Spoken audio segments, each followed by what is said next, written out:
know we got to do a schedule. The time is almost 9 after.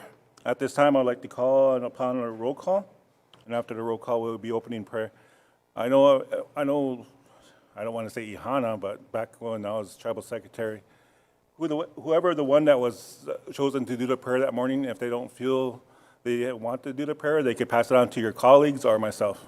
So that's how it's going to be as we move forward in our meetings. At this time, we'll do a roll call.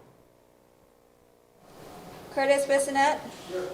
Winfield Rondell Jr. Here. Milton Owen. Cheryl Owen. Here. Lisa Jackson. Here. Louis Johnson. Here. Francis Crawford. Here. Tribal Secretary. Here. Tribal Vice Chairman. Here. Tribal Chairman. Here. Mr. Chairman, you have a quorum. Thank you. At this time, I would like to call on the Lake Travis District. Grandpa Joe.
All right, moving on to our agenda. The first one on our agenda is the launch program. Ms. Eastman, all yours.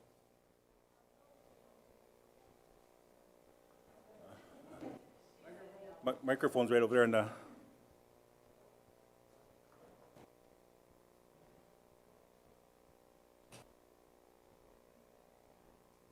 How about now? Yes, okay. I gave you all a copy of my request to, an addendum to our infant and early childhood mental health consultation contract with Valley Birch LLC. We had originally agreed upon a dollar amount with our consultant. However, her hours, and the ask of her have increased. She was extremely helpful during our COVID months when we were working on some strategic planning, providing support to our home visiting as we were, transitioning to virtual home visiting. And so we've seen an increase in the number of hours she's provided consultation to our project.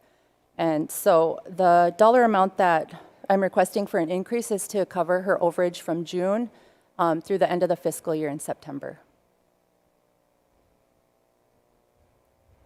The request will still need to go to legal. The addendum has already previously been stamped off on. However, this one was not with the increase in the dollar amount. So the request is pending. I'm requesting approval pending legal. Any questions? Yes. Curtis? So is this a grant then? Yep, this is SAMHSA funded. Okay. Yep. So moved by Winfield, second by Curtis. Is there a question? Question by Mr. Vice Chair. All in favor?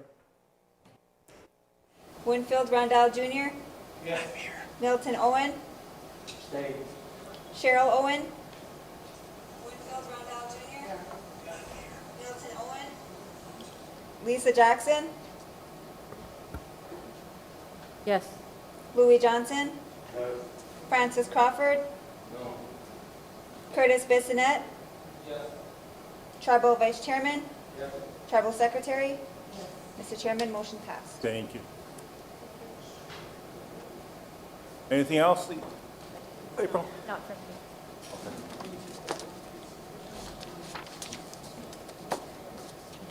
Oh, go ahead.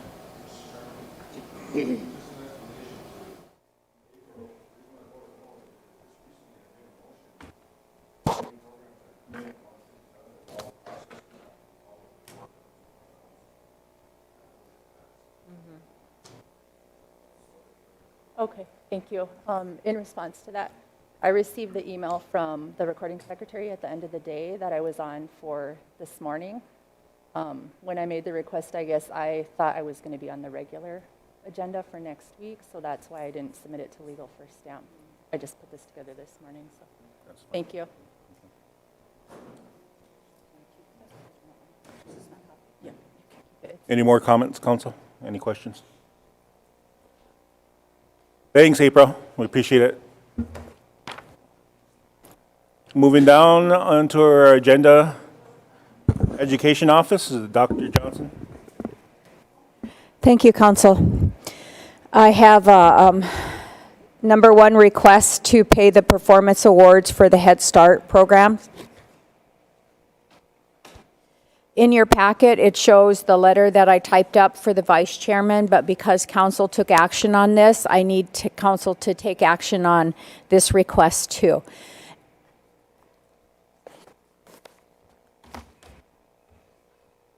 Council? Curtis? They are all action items. Sorry.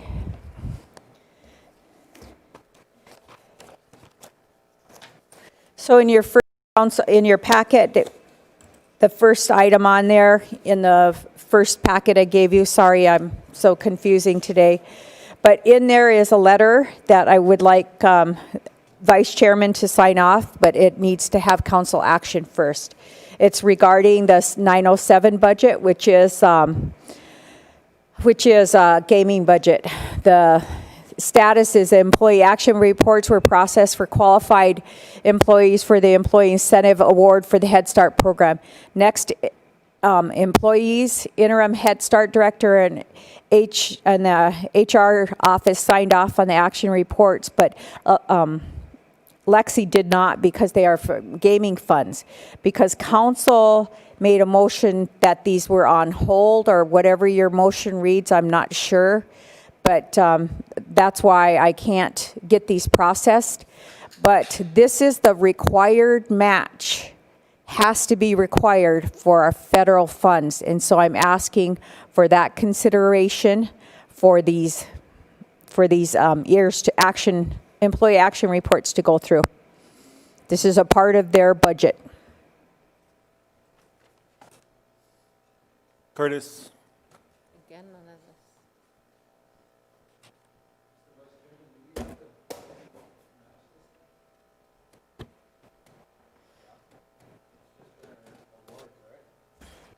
Yes.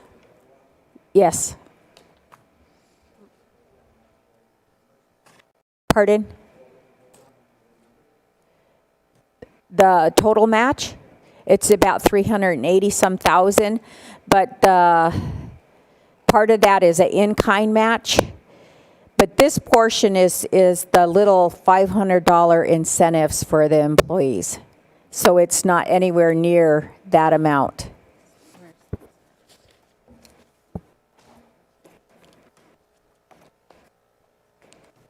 Go ahead, Lisa. Dr. Johnson, can you help me find where you're at in your report? It's the memo. It's the first packet I gave you. Okay.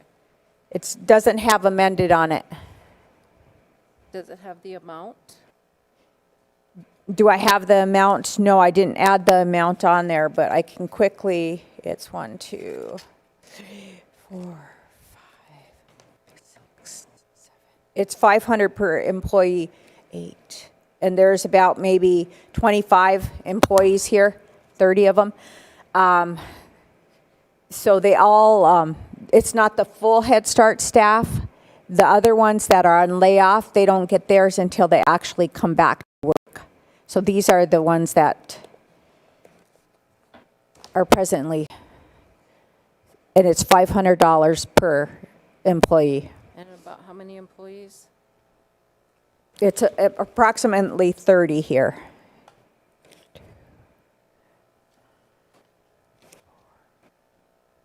So we're looking at about 15,000. Yeah. What's our yeah. funding source? This is another issue, like Travers that we talked about. Probably travel operations.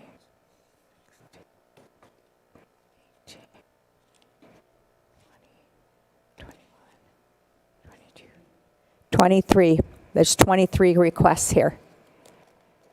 So take that times 500.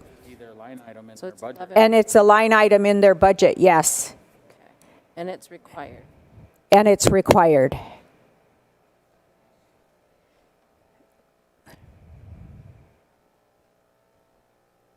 And Mr. Vice Chairman, the tribal operations is our funding source?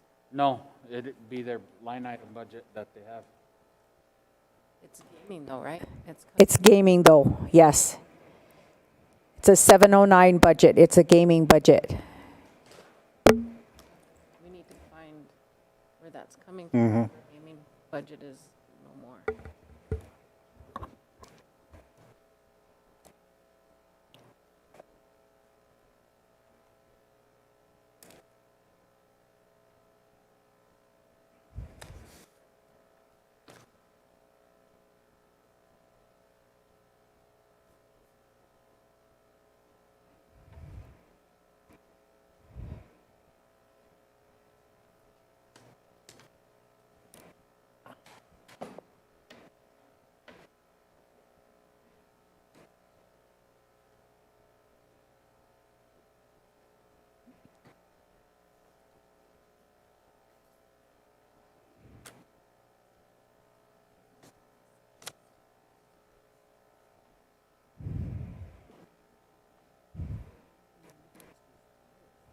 We gotta find it, but he's gotta tell us where it's gonna come from, and this should have been figured out before today.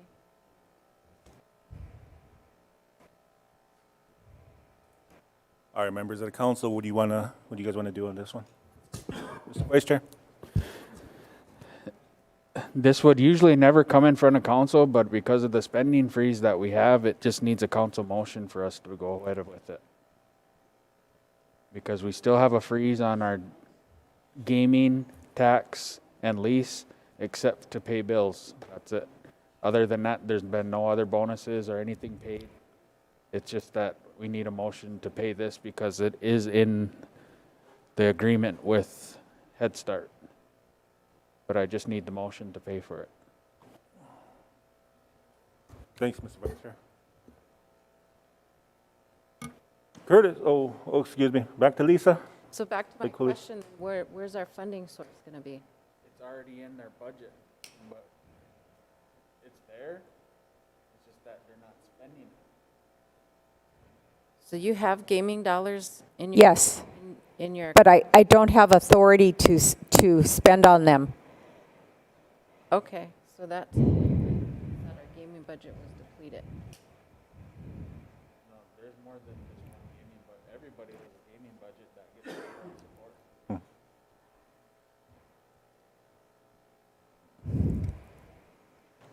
Go ahead.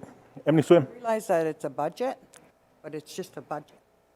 But our question is the money there? The money would be, yeah, we have enough to pay for this.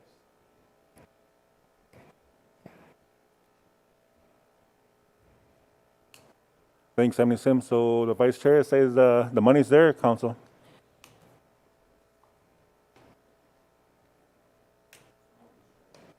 So moved. Question. Second by Winfield. Question over here by Lisa. Curtis Bissonette? Winfield Rondell Jr.? Milton Owen? Cheryl Owen? Lisa Jackson? Yes. Louis Johnson? Tribal Vice Chairman? Yes. Tribal Secretary? Mr. Chairman, motion passed. Thank you. Thanks, Council. Thank you, Council. The next one is for Colleen's Gardens, $9,980 out of the Wiuchakai Chupi funding source. Approval to expend. So moved by Hayepa. Second by Curtis. Question by Lisa from the Cooley. Milton Owen? Cheryl Owen? Lisa Jackson? Louis Johnson? Francis Crawford?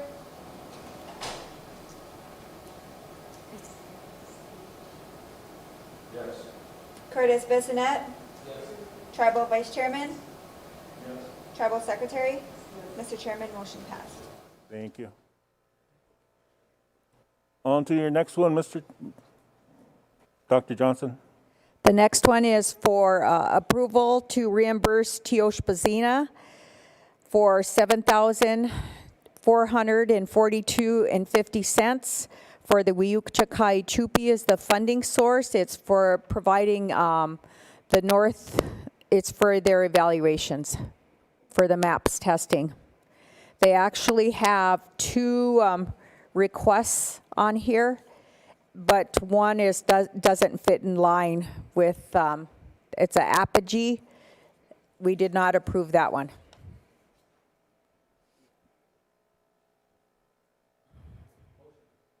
So moved by Curtis. Second by All Agency. There's a question by Louis. Ole Travers. Winfield Rondell Jr.? Milton Owen? Cheryl Owen? Lisa Jackson? Louis Johnson? Francis Crawford? Tribal Vice Chairman? Tribal Secretary? Mr. Chairman, motion passed. Thank you, Council. And that is for the biggest expenditure on there is for the rawhide. So we're going to make hand drums and things. That's where it is. Cultural workshops. My next request is approval for a resolution. It's the FY22 request for the Department of Interior and the Bureau of Indian Education to waive requirements for the BIE-funded tribal schools due to COVID-19 requirements for student and staff safety.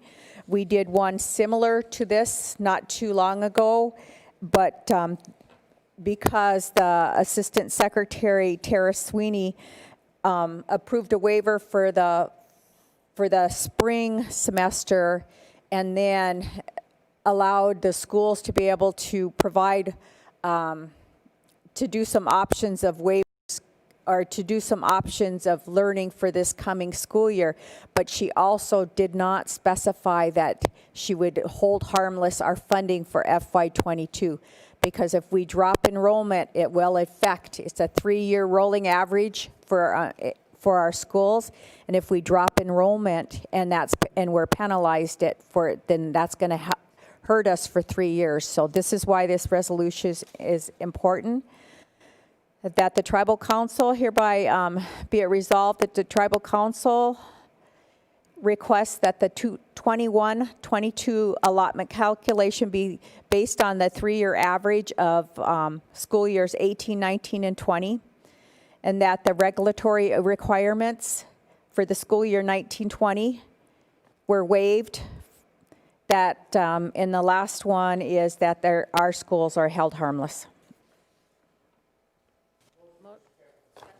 So moved by Winfield, second by Bakuli. Question by Emily Swim. Milton Owen? Cheryl Owen? Lisa Jackson? Louis Johnson? Francis Crawford? Curtis Bissonette? Tribal Vice Chairman? Tribal Secretary? Mr. Chairman, motion passed. Hayepa. Yeah. included with, I'll change the chairman's signature before I send it to Lindsay. thanks.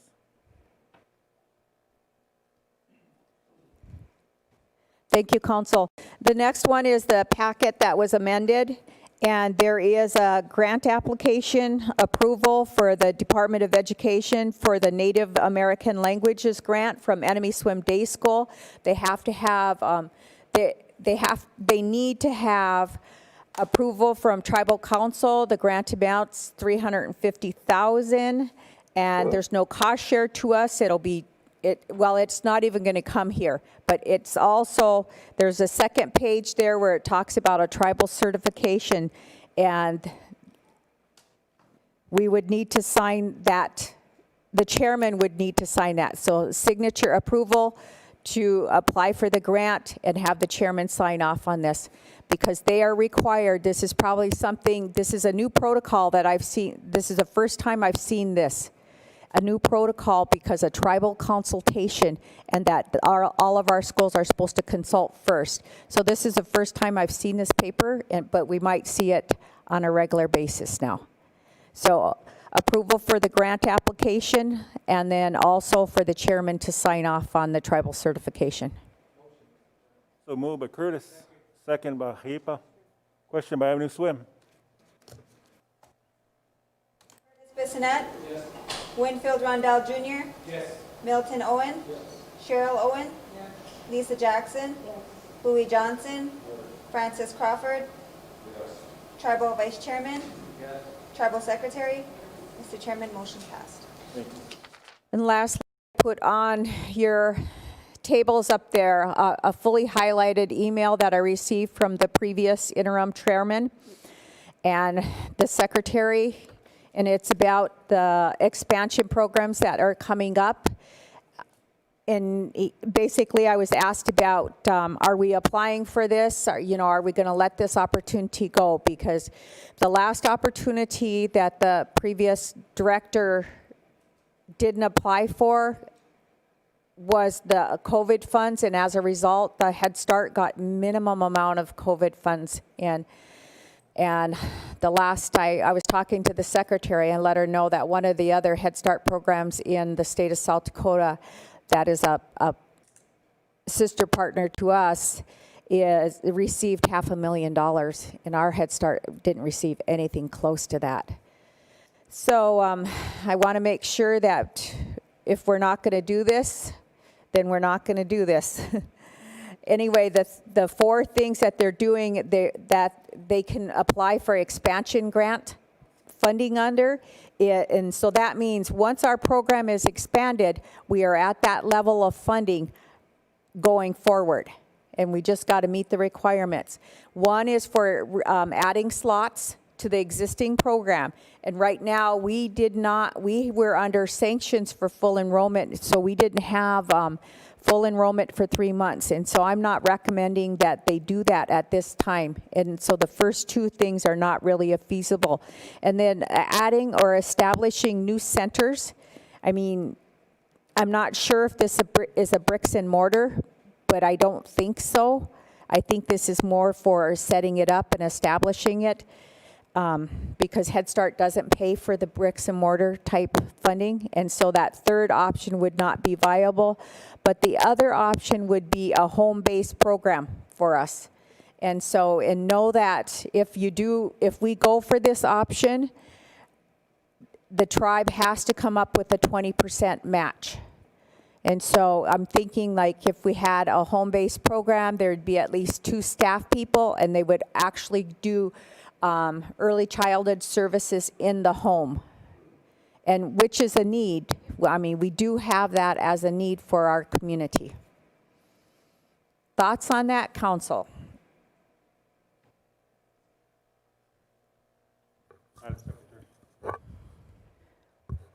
On the third bullet, can you define what a family child care provider program would be? I'm not sure what that is. That might be just another term for a Head Start center, the way they have it. The expansion program, I just pulled that right off of the you'll see the back notice, and I didn't go any further with this, with researching this, so I'm looking for guidance, direction. Do you want to expand your program? If so, then I will look into what it's going to take, and it will come back for actual approval. So, Dr. Johnson, this is my opinion. I think we should. I think we should move forward with that.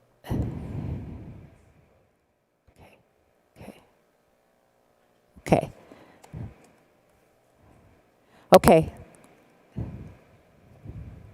I'll make that motion that we assign Dr. Johnson to go ahead and follow up and explore this option 4. Correct?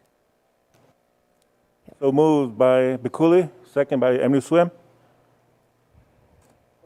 Question by Hipa. Yes. I'll make the motion to assign Dr. Johnson to follow up and explore option 4, adding new slots to a home-based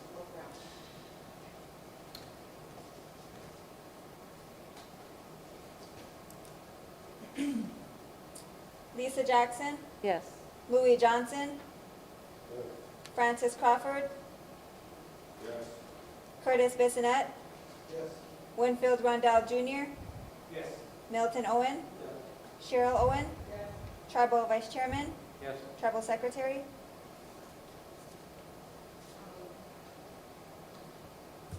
Yes, Mr. Chairman, motion passed. Thank you. I had, Go ahead. Thank you. Thank you, Council. Lindsay, I'll get you full copies of all the packets. Got Lake Traverse, then we'll come back to Madam Secretary.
Any more questions, Council?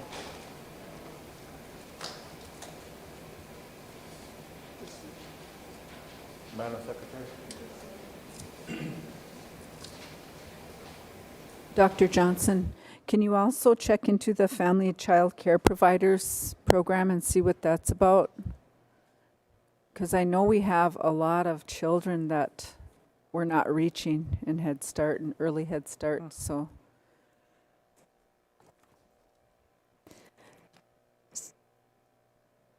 That's all I had. Going Thank back you. to Mr. Crawford over here, Lake Traverse.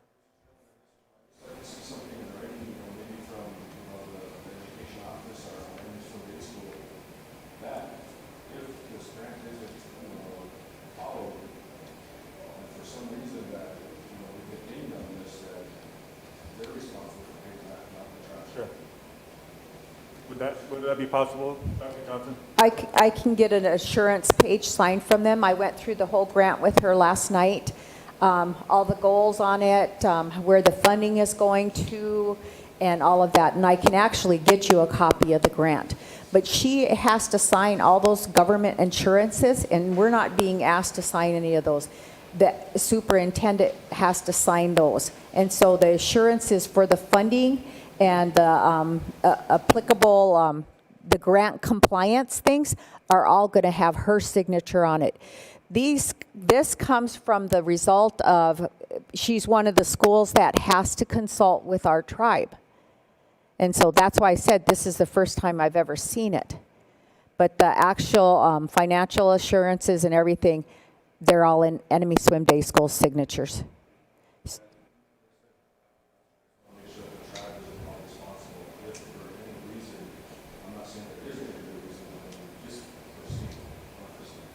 And I'll develop that assurance that we have, because if this form is in a federal grant app, then we're going to see this time and time again. So, and we'll need to use that form. And then Secretary, with the early Head Start, because we have so much waiting list, if we actually had a building, because daycare is a real issue in our area, if we had a building to expand our early Head Start, I think that would be a viable thing to for us to go for that option 3, because that's also a big need for us. And so I'm hearing your concerns, but I do know that it sounds like we are going to get at least a new daycare building, and I'm not sure what we're going to do with the other one.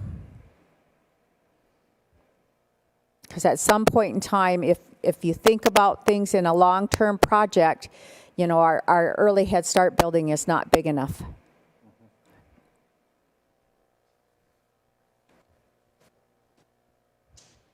Any other questions, Council?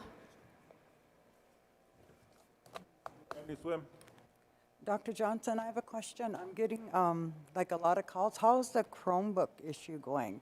I'm getting a lot of calls on if Enemy Swim is actually going to have school, and there was a question that the children were supposed to get Chromebooks, and they want a contact person in that area. Do you have any? As far as the schools go, the schools are providing, they've all ordered, that I know. They've all ordered a device for every child. Okay. So that's going to be a given, because the last time when when school closed immediately, I mean, some of our kids were using their parents' computers, phones, anywhere they could to be getting online. So now the schools have enough money of CARES Act money to actually provide a digital device for all their students. So I attended Sisseton School Board meeting on Monday night, and also listening to some of the things that they're having in their reopening plan. On next week, when we have regular council, I'm trying to get a hold of everybody's reopening plans. I think we need to at least approve Enemy Swims is out there publicly now. I don't have Teoshpazina's yet. I know their verbal plan. I don't have their physical plan. I'm trying to get them, and you will have them at Tribal Council at regular report.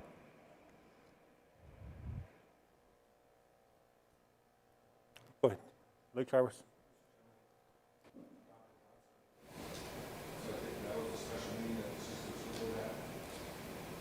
Correct.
And then also the meals program, there's some reimbursement, correct, that families are to apply for? That was brought to my attention the other day that because the meals program wasn't expended, that families can apply and they'll get reimbursed. Do you know any? I don't know about that, but I do know that I worked with the Department of Social Services and I worked with the Department of Education in South Dakota because they pulled our data and our information out of Infinite Campus, and that's the school's that's the school's database. They pulled our numbers out of there and our people out of there, and used the Department of Social Services used that for providing extra funding for like the EBT, and so each child got a certain amount of extra funding. And because our tribal schools don't use Infinite Campus, I had to mitigate back and forth to make sure that they know that that our kids are counted in that, because it was a substantial amount. And then the other problem is because, and then they were going to pull it from Infinite Campus at Enemy Swim, so those students got it right away. And then the other problem is because Teoshpazina is regionally accredited, not state accredited, then they had a little bit more loopholes to go to try to get those families in there. So that might be what you heard about, talked about, but that was something that a lot of phone calls, a lot of talking with brand new staff that were trying to do that at a state level. And so just letting them know, because they said, well, we were told that we were just going to export a database and have all of the numbers we needed. And I said, oh no, it doesn't work that easy. So was Siston included in this? Is it for all the schools? yes, all the schools statewide was included with that. They pulled those numbers out of there, and that had to do with our food reimbursement programs there. Thank you. So the other issue, well, I'll speak a little bit about the Siston School Board. They approved their plan. They did not give a copy out, and everybody was told to check the website for it. And so I'll reach out with the superintendent, Tammy Meyer, and try to get a hold of that copy. It was kind of a vague plan, but it allows them to move and make decisions that they need to do. So they have some options in it, options of coming. Their first plan, and their plan right of today is to hold sports, to do sports as safely as they can, ask parents to provide more transportation to sporting events and things like that to keep their kids separate a little bit, and do whatever distancing things that they can do. They're also going to open their school on time, going to start on the first day of school as regular school. And so I sat and I listened to those presentations. I listened to their school board, all the concerns that they talked about keeping their kids safe. There will be some, on their survey, 27% of their parents want to have a virtual digital option for not sending their kids there. And so Sisseton is going to provide that. But the expectation is, and also Enemy Swim will too, but the expectation is that they have the same amount of schooling, the same level and the same rigor. So they're working those things out. And so that's what I do know about that. And I listened to the facility person talk, and I was waiting to hear what changes in their facility that they were doing, barriers or plexiglass or anything, and I didn't hear any of that talk. So I have a little concern about that. But and there's some teachers that are concerned about going back, their own safety. Then the other thing that they talked about was the mascot issue. And so the mascot issue was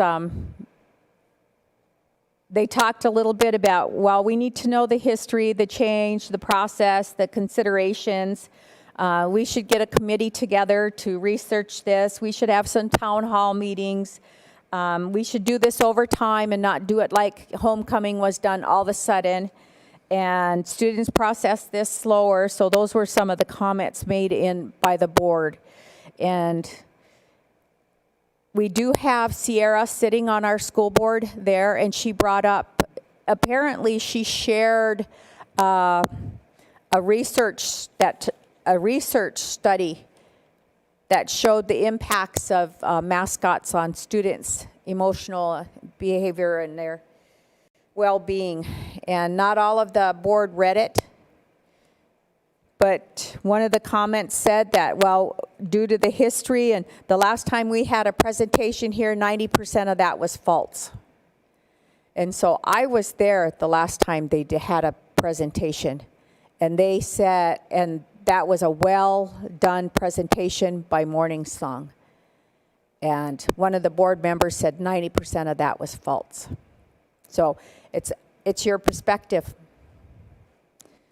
So we'll have to see where that goes. Okay. Lake Traverse.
Treated any different.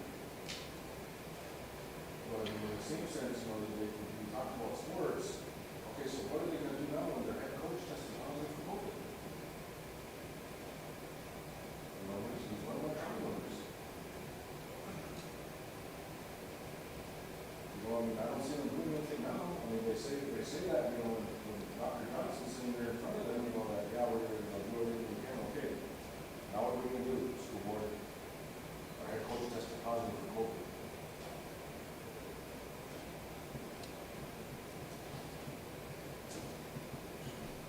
Thanks, Lake Traverse. Any more questions? If not, we'll move on. Go ahead, Dr. Johnson. One more comment. Also, so you know, all the Bureau is going to be putting out a memo that says that all the Bureau, all the BIE controlled schools are all digital or virtual learning. So that means Flandreau Indian School and a few of them through the state. But all those schools that are funded and Bureau operated will not start with students in their dorms. So, and Flandreau isn't starting school until like the 17th, I think, of September. So that's what's out. So it's all digital, virtual learning for the fall semester.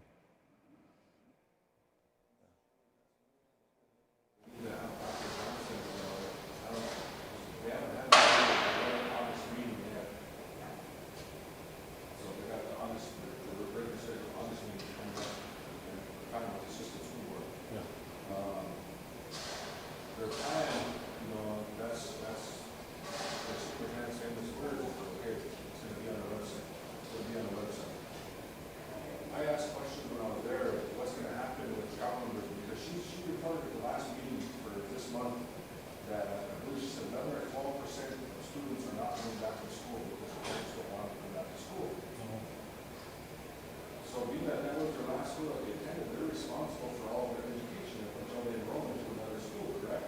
Correct.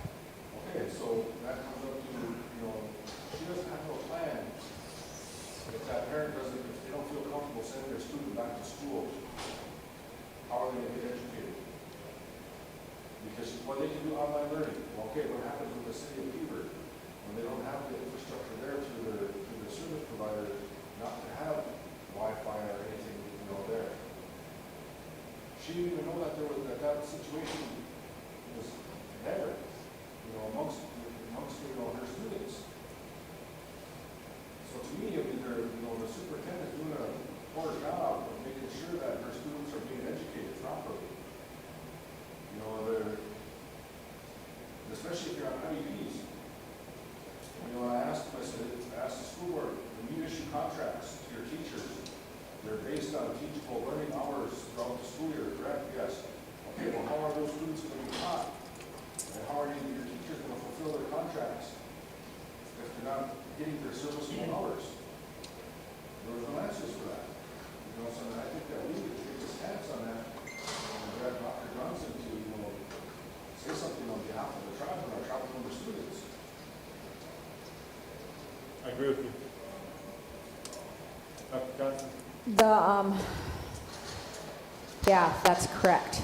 I just received a report that talks about the disparity of the educational services that are virtual, digital, or blended. The disparity of children that are in poverty compared to children that are in affluent communities. And so there's a huge amount because the study really said that the students that were in less affluent homes received just a lot of remediation and just review about this and just busy work. But the students that are in affluent communities actually received new learning, the appropriate standards that they were supposed to have. And so there's a big disparity of what the learning is going to be.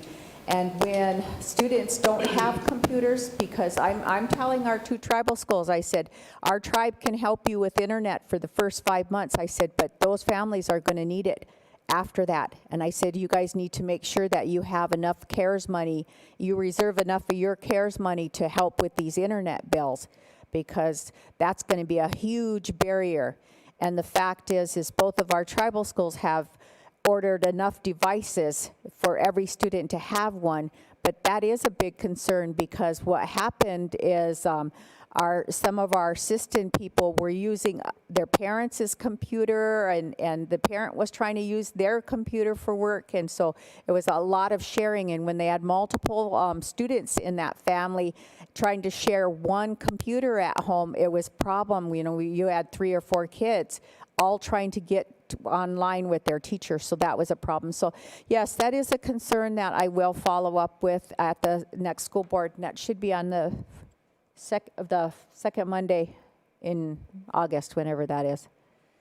So I'll follow up on that.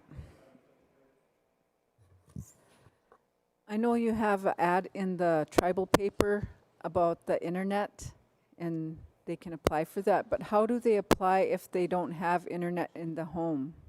Right now, we're taking their name and their supposed, whoever provides them as a provider, and then we have a list, and we have to get it out to the providers and say, we're going to get them hooked up. We're going to get them connected.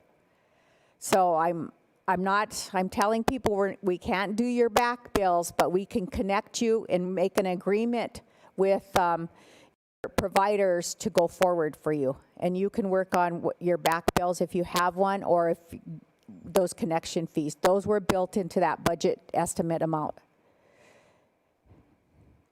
That's a huge undertaking for my department. So, just for clarification, maybe Dr. Johnson, because I got some calls wanting, and we know it because we're here on the reservation, but this just applies to our schools here and not off reservation.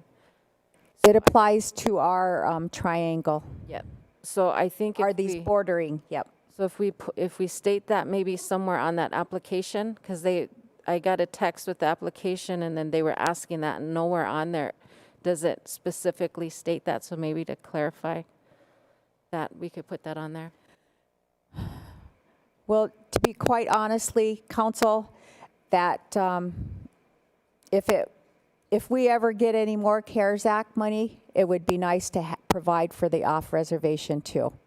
Because I've gotten a lot of calls, and what I'm doing is I'm just taking their names and I'm taking their phone numbers, and I said if an opportunity comes up that we can do that, we have the funding, I said I would advocate for that. So that's what I'm telling people.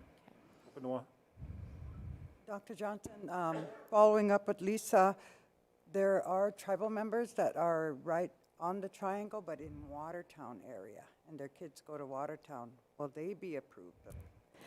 It depends on their residence, where they live. We're just, Yeah, they're right on the triangle. They are on the reservation there. yeah, so yes, yes.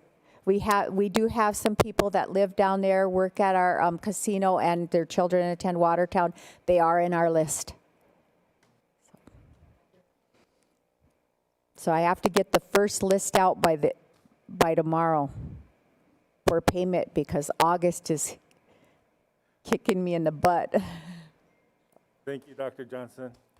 I put up on the board here that Tester brought in a Senate Bill 1161 that talks about a scholarship program for Native Americans. They're actually going to testify today in at 1:30. So I'm going to try to get on this. This is huge, because there it talks about a forgiveness loan for Native American students, a forgiveness loan, and then a loan cancellation program. So this is huge, and so I'm hoping to get on that at 1:30. So Lake Travis.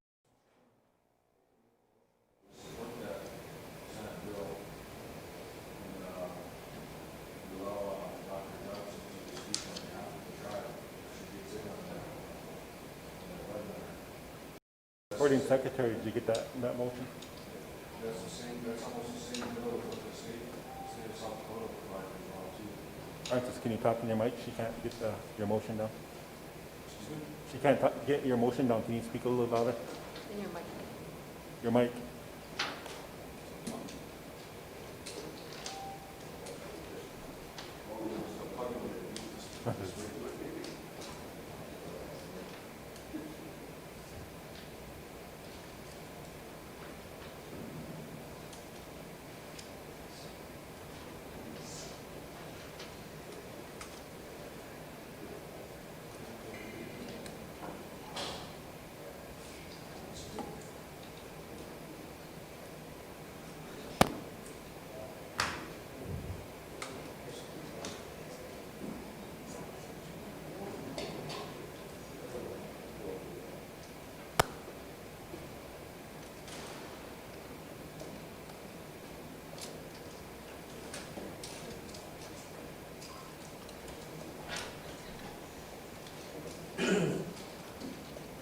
Well, Francis is trying to figure out that mic situation.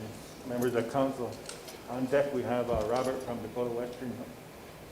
Be ready for his report.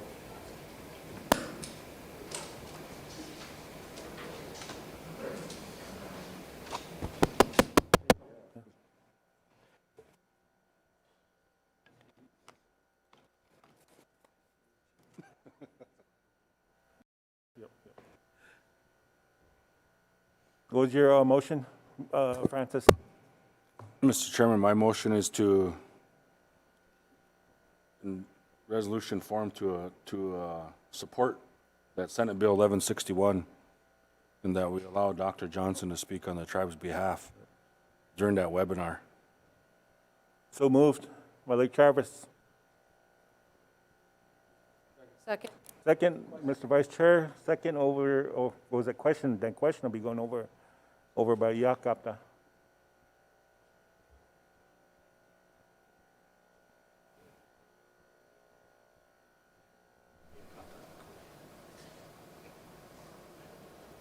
Francis Crawford, Yes. Curtis Bissonette. Yes. Winfield Rondell Jr. Yes. Milton Owen. Yes. Cheryl Owen. Yes. Lisa Jackson. Yes. Louis Johnson. Yes. Tribal Vice Chairman. Yes. Tribal Secretary. Yes. Mr. Chairman, motion passed. Thank you, Council. thank you, council. Have a good day. Yeah, thank you, Dr. Johnson.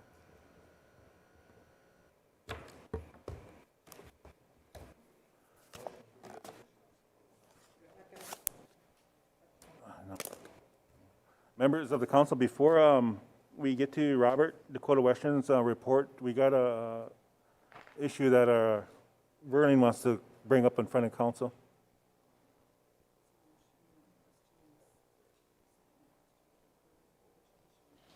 Okay. There's a motion by Lake Travis, second by Lake Long Hollow, and question by Emerson to approve the education report. Francis Crawford. Yes. Curtis Bissonette. Yes. Winfield Rondell Jr. Yes. Milton Owen. Yes. Cheryl Owen. Yes. Lisa Jackson. Yes. Louis Johnson. Tribal Vice Chairman. Tribal Secretary. Mr. Chairman, motion passed. Verlin,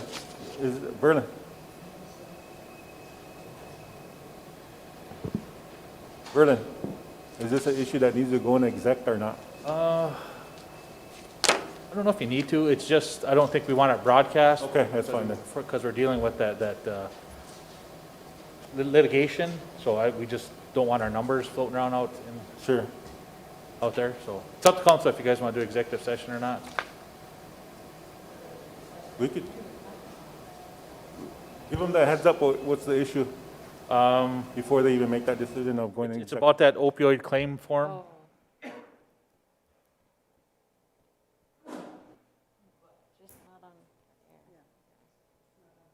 Just not on the air, but everything's good. Okay. All right.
A nationhood song for each and every one of us. As we stand, as we honor our veterans, as we stand and we honor this legacy, this great tradition, this great pride.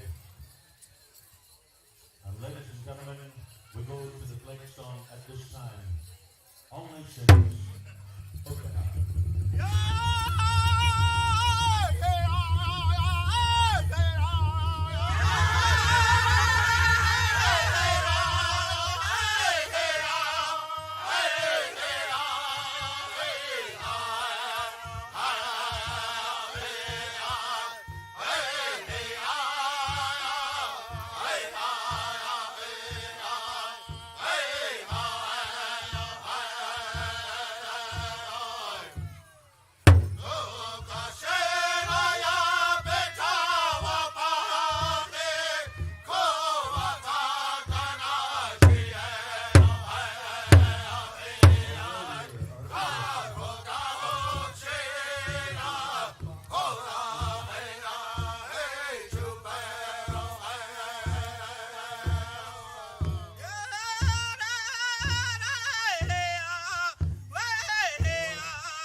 Council, we have Robert giving his report from Dakota Western. It's all yours, Robert.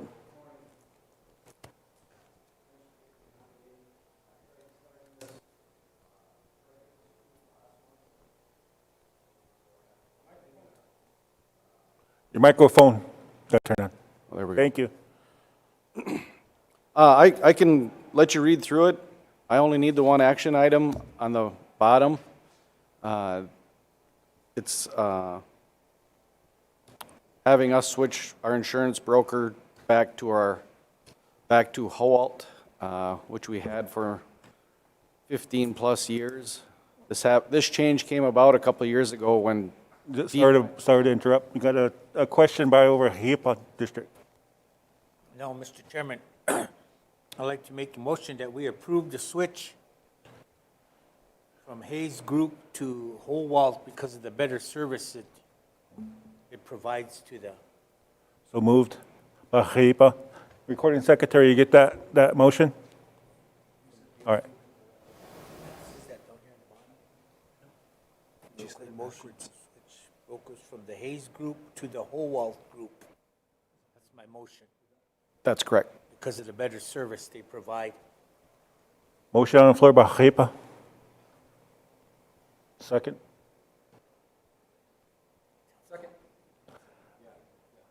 Second by Curtis. Question by Old Agency. Winfield Rondell Jr., Yes. Milton Owen, Cheryl Owen, Lisa Jackson, Louis Johnson, Francis Crawford, Curtis Bissonette, Tribal Vice Chairman, Tribal Secretary. Mr. Chairman, motion passed. Thank you. That's all I needed, I guess, and if there's any questions on the report. That's the reports we like, they said. We appreciate it. Thanks for coming. Catch you up a little bit. Thank you. Thank you. Motion to approve? So moved by Heipa, second by Tokanawa. Question?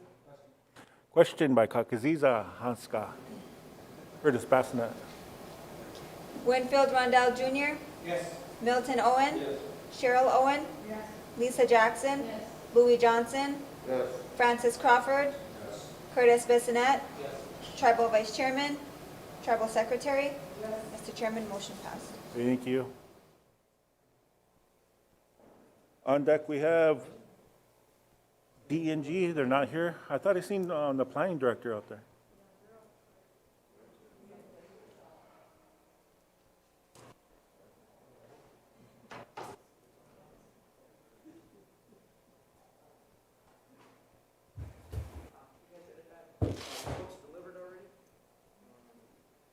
No.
No, it's just whoever wants them.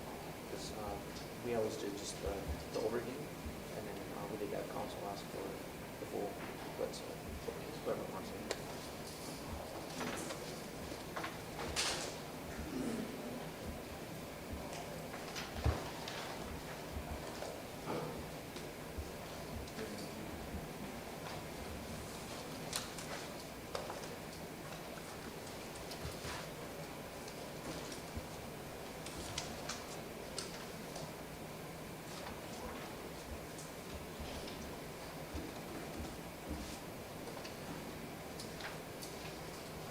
All right, members of council, you get your handout from Weston. I'll be turning the floor over to Weston. Members will go first with the report. All yours. If you want to open up the yellow tab in your booklets, I really don't have nothing this month. But as for the month of June, as always, I did include where we're sitting at for the money I can use or touch. For the month of June, just to let you guys know that there was no distribution distributed to the tribe for the month of June, so that we fill up our accounts. As you can see, our capital reserve is back to being fully funded at 1.5 million. Also, we did fill up our debt reserve account, which we used during the closure to pay for Shakopee's loan payments, and that's been filled back up again also.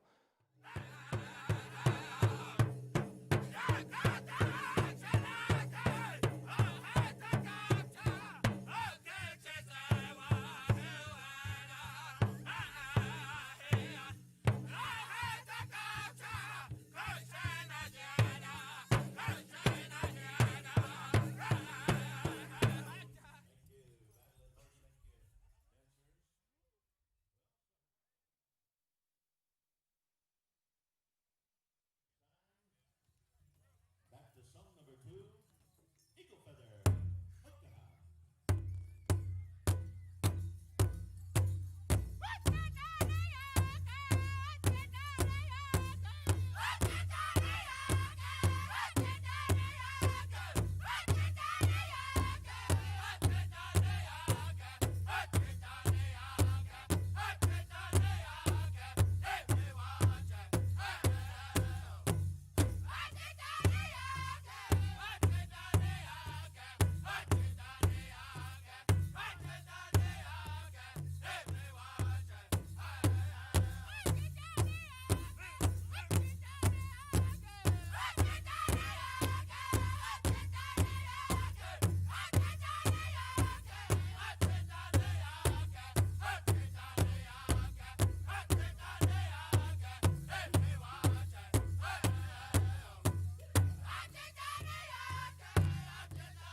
traditional, we're set to go. Dakota Hook time, we're turning over to you. Tell your story, gentlemen. This is your time. Set up final go around. Good luck.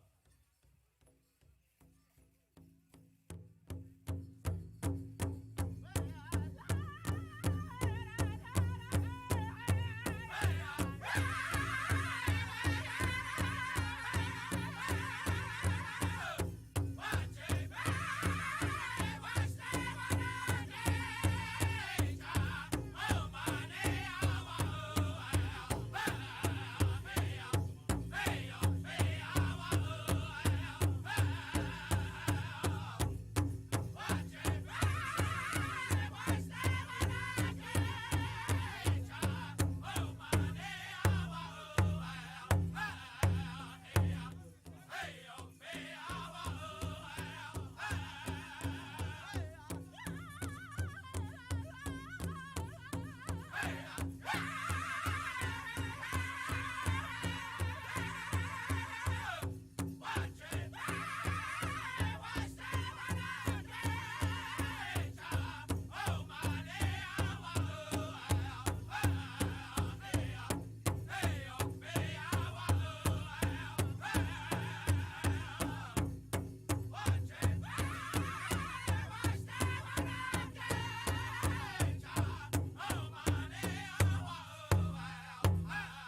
One more intertribal coming your way. Dancers, Whitetail Boys, we turn it over to you. Let's get them dancing. Good afternoon, good afternoon. Here we go.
Thank you, Whitetail. Thank you.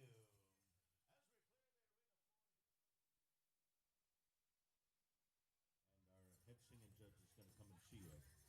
In the meantime, we're back to song number 2, Northern Wind. We're ready to go. Hunter's time.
nation.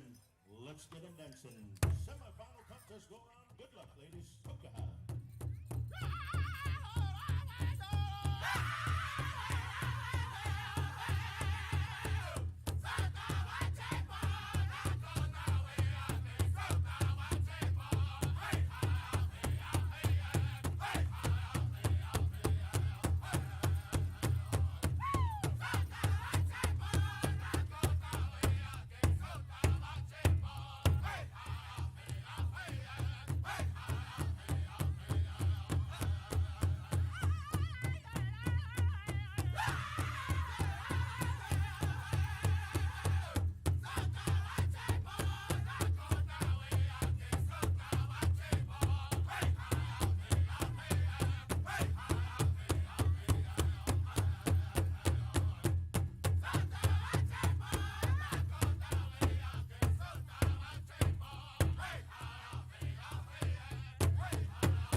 dancing. Here we go. Intertribal time. I got it.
song for each and every one of us.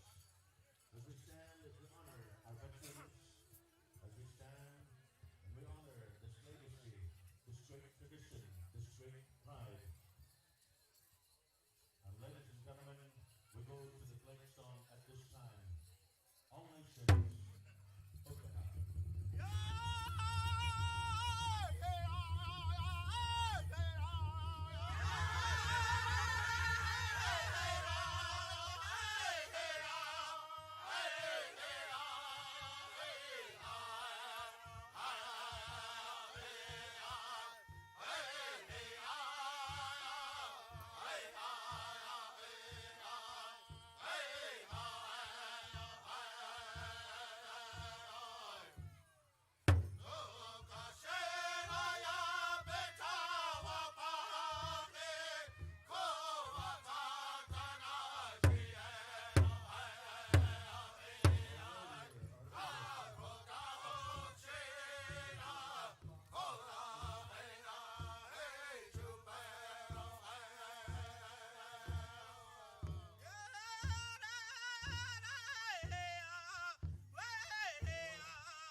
number 2, Eagle Feather.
Traditional, we're set to go. Dakota Hook time, we're turning over to you. Tell your story, gentlemen. This is your time. Semifinal go around. Good luck.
One more inner travel coming your way. Dancers, whitetail boys, we turn it over to you.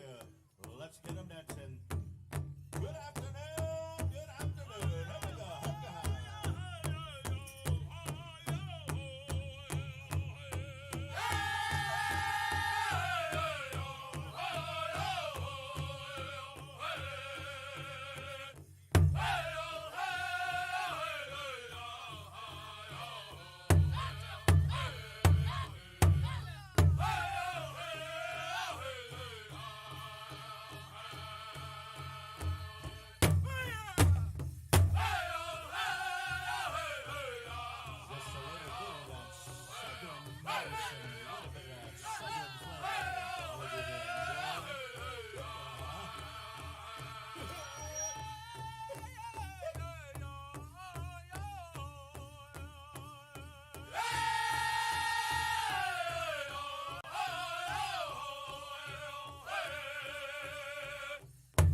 After our short 5-minute break, as they said, Nippy's 5-minute break.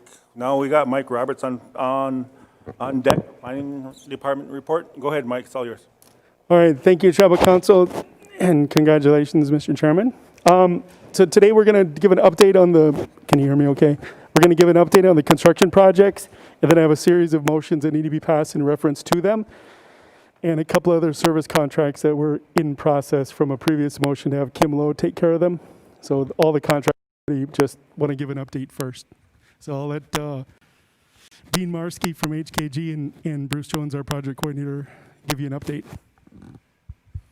Here again, this is for Milton because we're paperless. So Daniel will call up the projects as we go here. We have some perspective. We'll go for the housing, the COVID housing first, which is the emergency COVID-19 quarantine and isolation housing facility. And this is pull up I'll start with perspectives, the overall. That's our phase 1 that we're doing. And we can zoom in, and that's the parking lot, and then go to, I don't know how much time we want to spend going through this, but this is 4.4. We're working with Consolidated right now. We're working with getting within the budget. It's looking good. We're over it right now, but that's the process we're in. They've got the ASHRAE, which is, this is the latest that's come out on the COVID, because like a lot of people know, and the chairman, they're kind of making rules as we go, so we've met everything. They're going to call what they call a magic pack, which has individual controls for the room and negative flow within those rooms. And then when we do, sometime in the future, can convert it to behavior health and all that. You can look at the facility. We're going to start looking at colors and maybe some different materials. Our center portion there is kind of, I don't want to say it's lipstick on a pig but without the rest of the building there, it's kind of off by itself. But once the phase 2 gets done and possibly phase 3, that's a center area, and we can't have the sloped roof there, so it's flat, and it's putting all of our mechanical there.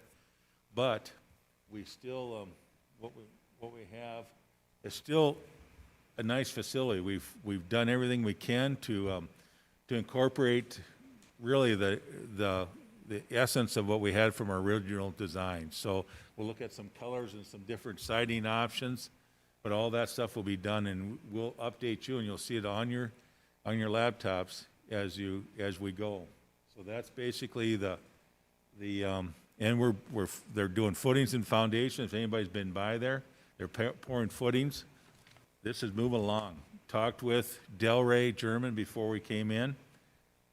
They've got their plans been approved. I believe that, this is, to me, is just the start of 3 successful projects, and really like to see this all happen. And people around will see a lot of progress this year.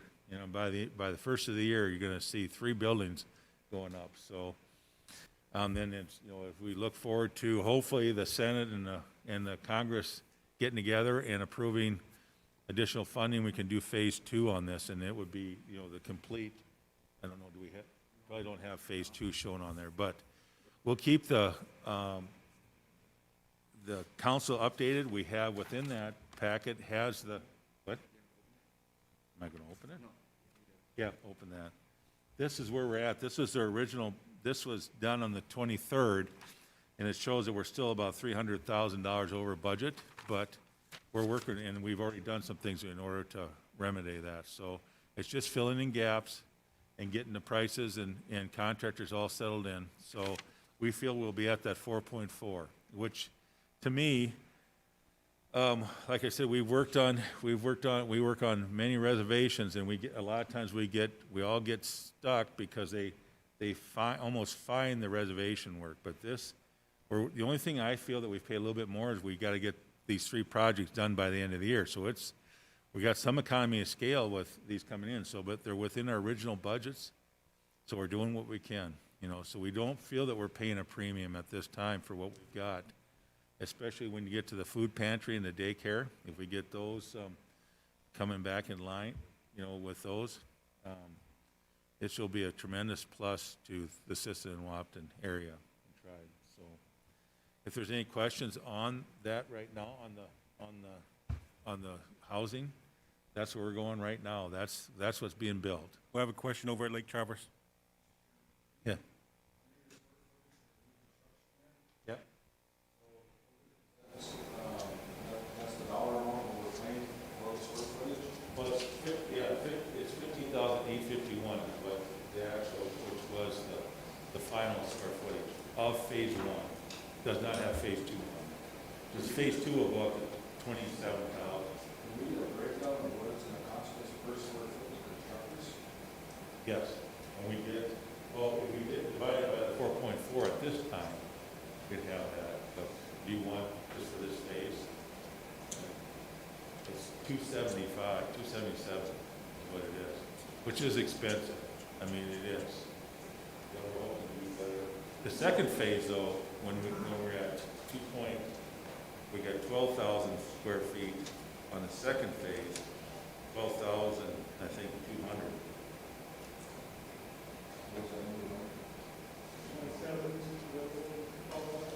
Yeah, 12,200. We're less than, we're 196 now. So the second phase, so it goes down. We're putting all the boilers and all the generator is in this phase. And the generator's got to be able to run both phase 1 and phase 2. If we do a phase 3, which we talked about one time about being behavioral health, we do not have that in that generator at this time. So 277 is what he had. And I mentioned also the first vertical cost for this is completely includes architectural, it includes inspections, it includes the whole package. You typically, when you look at construction costs per square foot, is basically for the contractor, and so that impacts that cost per square foot. It's the whole project with design and everything. So the landscaping or everything. Yes, and FF&E. All that's in there too. All the kitchen equipment, all the beds. I don't know what they allow for bedding, but you know that's all in there. It's all in.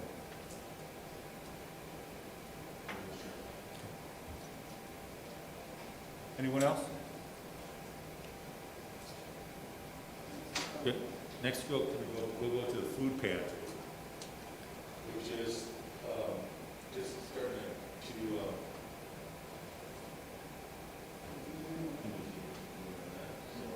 Here's what we've got, and then we go to yeah.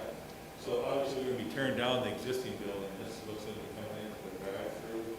We've got the 2 big freezers and refrigerator, which will allow a forklift to go in, you know, to drive in there. We can stack 2 pallets high, which is 10 foot. It's a 10-foot high cooler.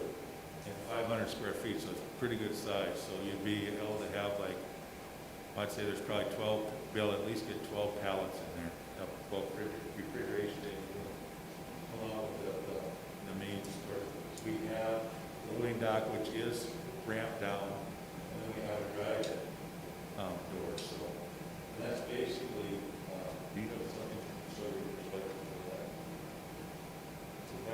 These drawings, we're pretty much, construction documents are done on our part, which will be, and mechanical electrical will be starting and be completed here in the next couple of weeks for that. So, this is, you know, it's a box, you know, but it's a warehouse. That's what it is. You'll see the daycare has a little bit more, but we can still work on colors. That was just our mass modeling of this. I mean, probably didn't put as much of the look into it for the food pantry this time. We'll show. And that's just in the process right now of getting our budget numbers together. We're at 1.2 million for that, and working with the biggest number right now is the refrigerator and freezer. We're working with those to get those within the budget. That's what we're working on. So that will be start construction. We're supposed to start in September because they're waiting for the steel building on that one. Got another question over at Lake Travis. Yeah.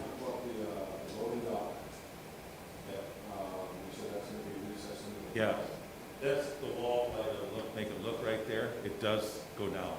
And it's got a dock level. So you know, during the winter months, that's snow. We got trench drains in there, yeah. We can put some, we'll probably put down there some electric heat pads underneath the concrete in order to keep that ice free. So where is that going to be pumped out to then for the drains? It goes to the north. The natural drain is to it. So that's going to go east?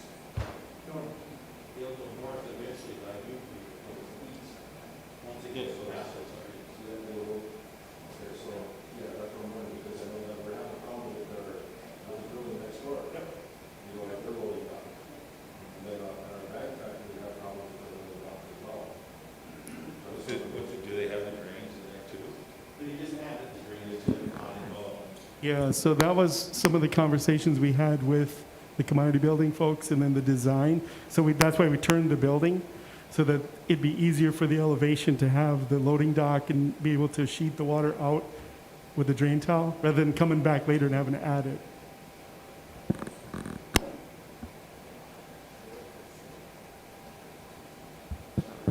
So if you don't like the color, you can propose a pink roof if you want.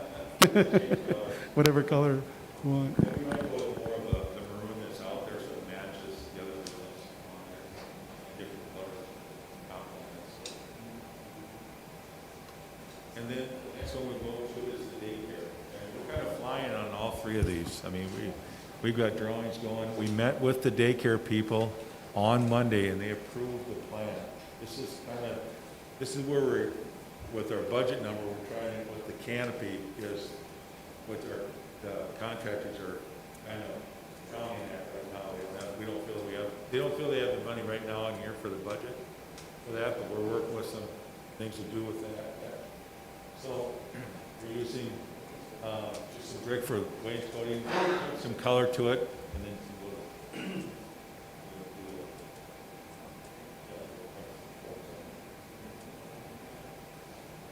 Here's the floor plan, which we have. There's 2 rooms with preschool, and they can, right now, can have, the max they can have in there is 24 kids. The toddler can have 12 in each room, and the infants can have 12 also. Right now, we're just showing 10. We're showing 10 in the infant and toddler room, and 20 in the, how it's set up, really with the more square footage because of the COVID, you know, so it gives us a little bit more square footage. Instead of 35 per kid, it's about 42 square feet, which, I mean, it's just more space. Really, we've gone through everything that they talked about. We've had the lockers in the break room. We have a sick room. They come in with a laundry where they do something with the kids. Have storage off of the main.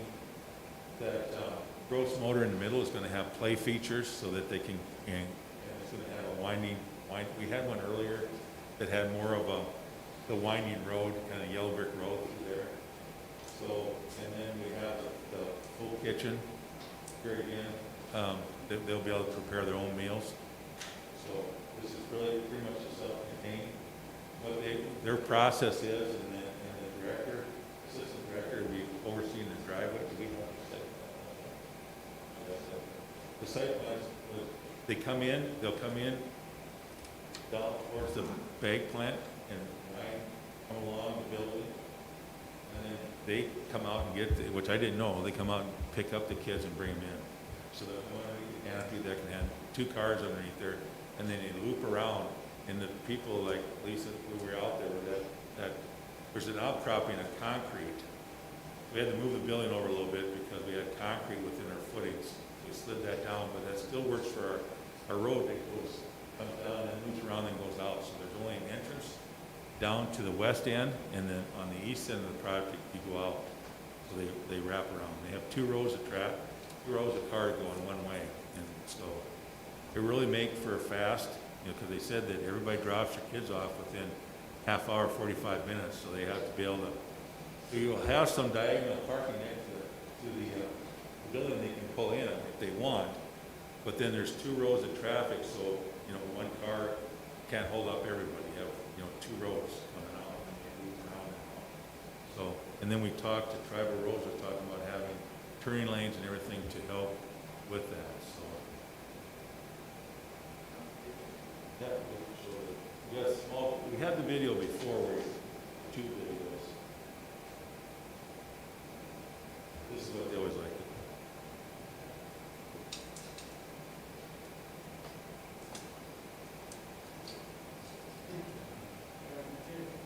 Kid.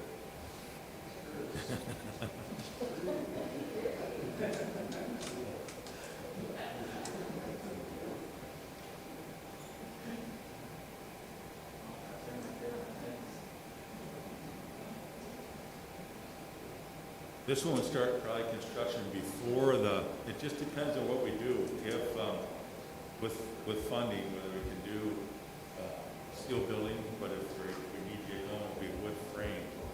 If we were able to go to wood building timeframe, if we get some extensions, timeframe, if we went to a steel building, which would still work with the daycare, that's going to allow us to add the canopy. So we're kind of doing options. We're putting out there so that we can go either way. So we're designing for the canopy, and if we get an extension from that December 30th. The problem with the December 30th date is it takes 12 weeks to get a steel building. So if that stays at that date, then we'll have to go with frame, which is still a very good building, but it costs a little bit more. The steel building would save us $200,000, and that would be money we could put into the daycare. So whatever money savings we're getting, we're kind of channeling back into the daycare.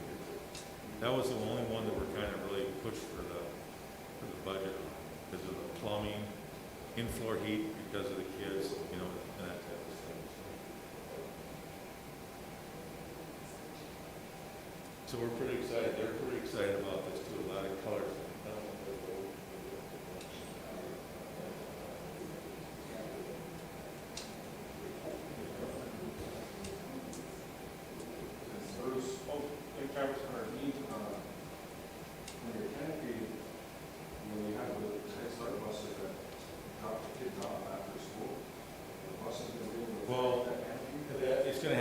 You're exactly right. It'd probably be taller. That was just a preliminary to get it, but we'll need 12 feet clear because that's all we need is somebody to come through there with a bus or even an ambulance. Some of those ambulances nowadays are so tall, so we got to have 12-foot clearance. So that was kind of shown there, and that's right, Francis. That would be. It's all you can see is that you've seen the cartoons where they had. Things stacked 12-6 high and only a 10-foot canopy.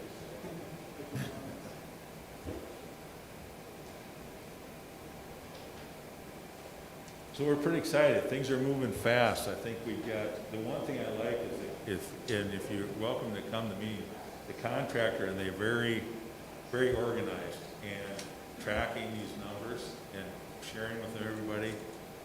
That's what we really need. We'd be able to know where we're with the housing. That's what we're doing. We're saving some money here, and we're transferring over there so we can see what those final numbers are. That'll be shared with everybody as we go forward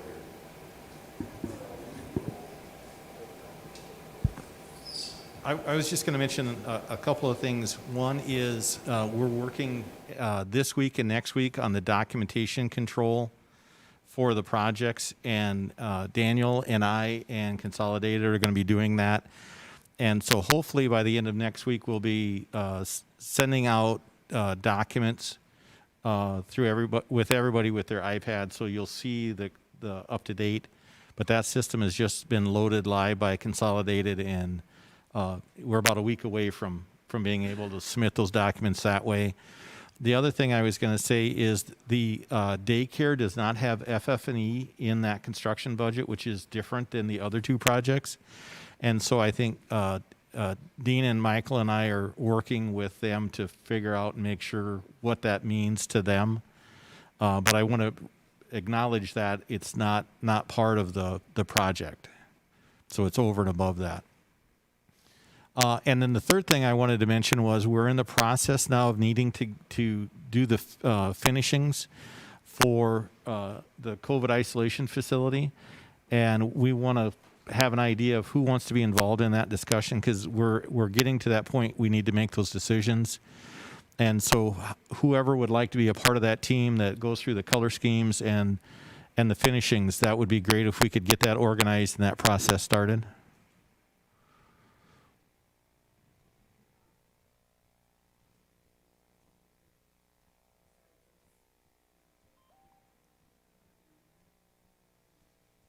Okay. So,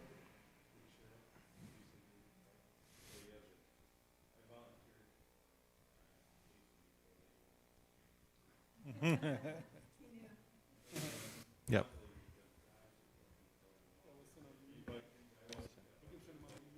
Yeah.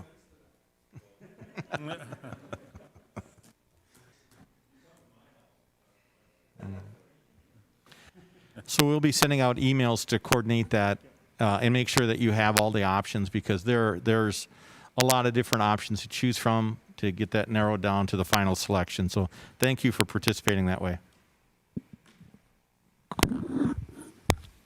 All right. I handed out, it says planning motions, July 29th. There's 6 of them. So I kind of want to do them in order, because there's one resolution that we just have to amend, replacing references. So we did a resolution SWO-20-049.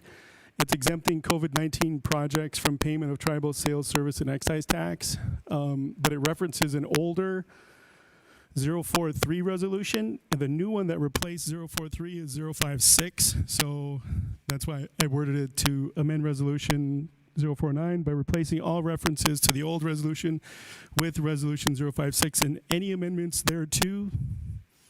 That way we're covered to amend the old one to include all the new stuff. 056 is the one that we have the current budget for all the CRF spending.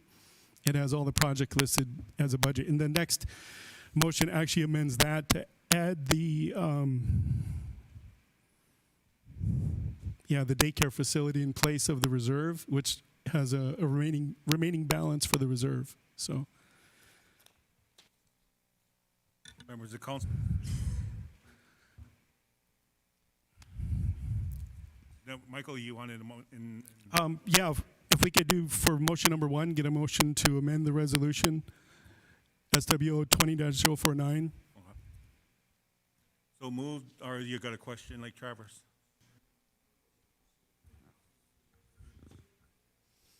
Yeah. Well, it's in everyone's email. I was just trying to save. I mean, I can hand out. You guys can hand it around if you want to see it.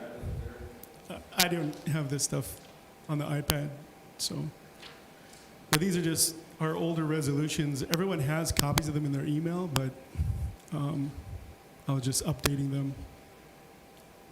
What's the amendment saying? Okay, so here's 049. This references the old budget of 043. 056 is the one that has our budget for all the CRF spending by project. We're just referencing this from 043. So we're just correcting the 049 to reference the correct resolution for the excise sales, service, and excise tax. We're just updating it to be more current because it's out of date.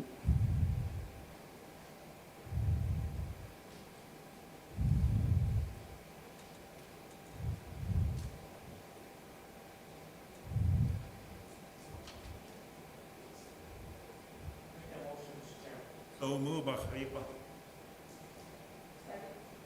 Is that second by Iakapta? Question by okay. Winfield Rondell Jr., Yes. Milton Owen, Yes. Cheryl Owen, Yes. Lisa Jackson, Yes. Louis Johnson, Yes. Francis Crawford, No. Curtis Bissonette, Yes. Tribal Vice Chairman, No. Tribal Secretary. Yes. Mr. Chairman, motion passed. Okay, the second one is amending the resolution for our budget, which on the bottom part, on page 6, it has a reserve in the amount.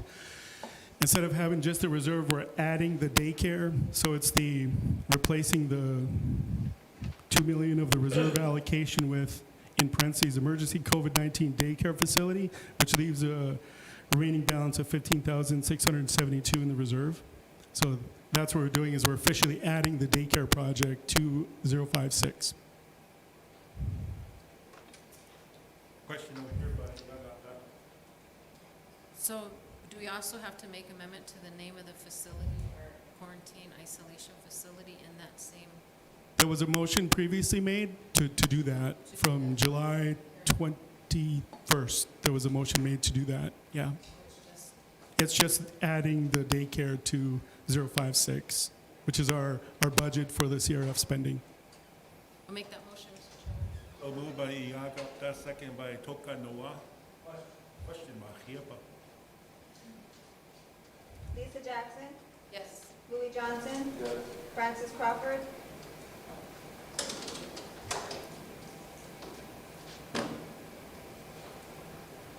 Yes. Curtis Bissonette, Yes.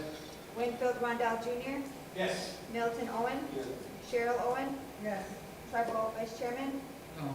Tribal Secretary. Yes. Mr. Chairman, motion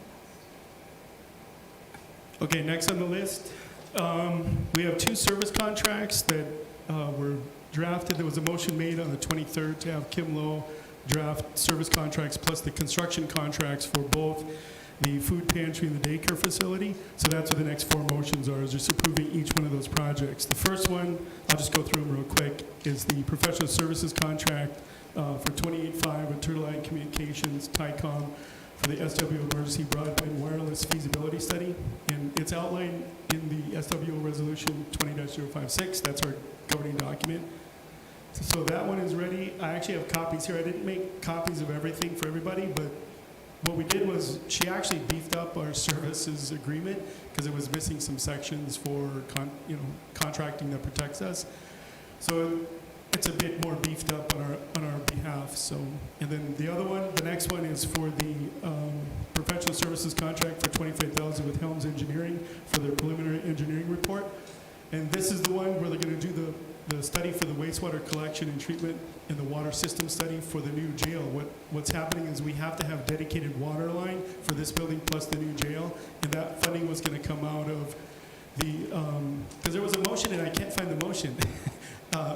Whether it's the 23rd or the 21st, it might even been at the end of June to approve it using the set aside, the jail set aside as the funding source for the 25,000 PER. We originally were going to get a USDA grant for that, but they were out of money for this funding cycle. We wouldn't be able to apply again until the next funding cycle, which was too far out. So, and we need this report to be able to apply for the water sewer grant to get the USDA to pay for that infrastructure so it doesn't come out of our construction budget. That's those 2, and then we get to the actual construction contracts for HKG, CBJ producers. Quick side note for CBJ producers is just an addendum to his because he's doing the food pantry and the daycare facility for pro bono in addition to the other projects he's already project managing. And then for Consolidate Construction Company with the 1.2 budget is outlined in the resolution. And then for the daycare, it's similar language, HKG, CBJ with the addendum, Consolidate Construction with the $2 million budget as outlined in the SWO Resolution 056. We should probably put in the amended SWO because we just amended it. Okay. So if we can get a motion for just I guess you can go one by one, go 3, 4, 5, and 6, and any questions on any of those? Is the question of where, or is there a question like Travis? Mr. Chairman, Mike, does this Carlisle Communication have a proper business license or something to drive? Everything is done. All the documentation, even the contracts are ready. Yep. I guess I'd like to see the contracts before we approve it. I got it right here. Sorry. And this is for Helms too. They're the same format. We just improved the services agreement contract format for the tribe.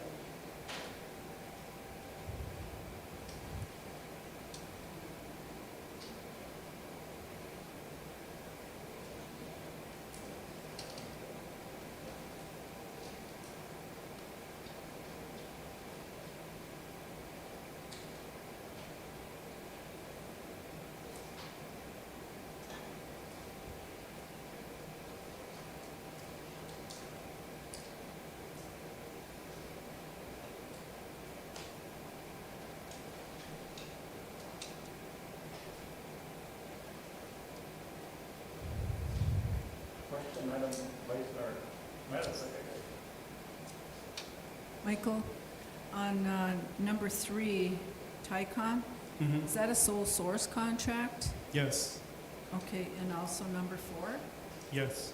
Those are Yeah. sole source contracts? Yeah, because of the timing, we actually needed this stuff to be able to apply for, the first one is so that we can apply for an EDA grant for the infrastructure. So we also applied for another grant for the wired version. So there's 2 parts to the broadband. There's the wireless, which this one is, and the wired, which we applied for, was it? It was a DOE grant. We're actually making a call to see if we get awarded that one for $68,000 for the fiber optic portion. And then from there, we do our business plan and apply for an EDA grant for like $3 to $5 million for the infrastructure. And then the other one for the Helms, we just have to get that done in order to apply for the USDA Rural Water and Sewer Grant. Did you get motions? Yeah, we actually had a motion for the Helms one before, and I just couldn't find it. This one, the one for TICOM was approved when we approved the 056. It was in with the telework, the budget in there.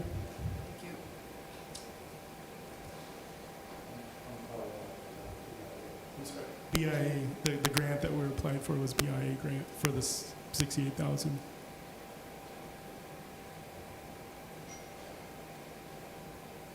And 5 and 6 are the construction contracts, so they can get started ordering the steel and get moving on both food pantry and daycare facilities.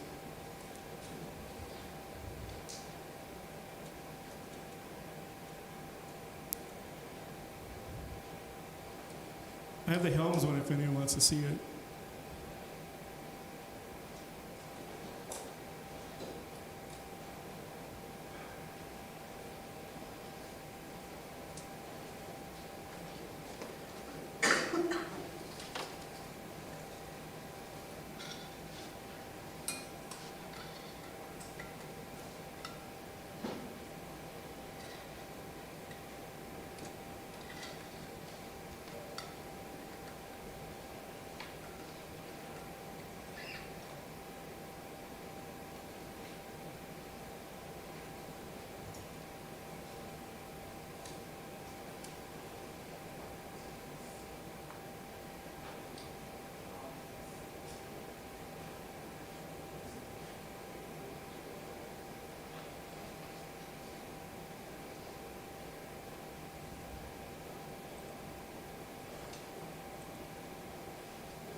Michael, does Helms Construction have a business license? Oh, yes.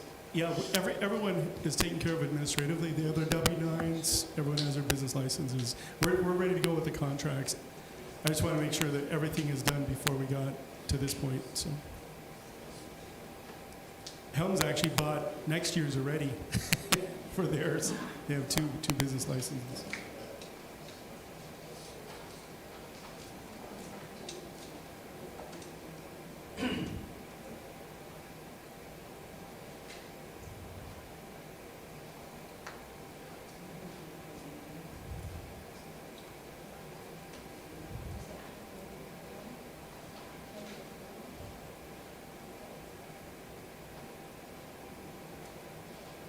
Good to go, Francis? I don't understand why the dollar amount's not inside the actual contract. 28,500? I mean, it's in their proposal for a feasibility study, but there's nothing. Because the contract says addendum A, and it references that. But not everybody's happy with that. Well, only us. You know, it's only for the tribe plus the contractor, so. But it's people's money that we're spending, you know, so that's why I'm just. Well, it's easy to add. There's a question. I don't have any question. Well, all right, it's in the motion. It should be.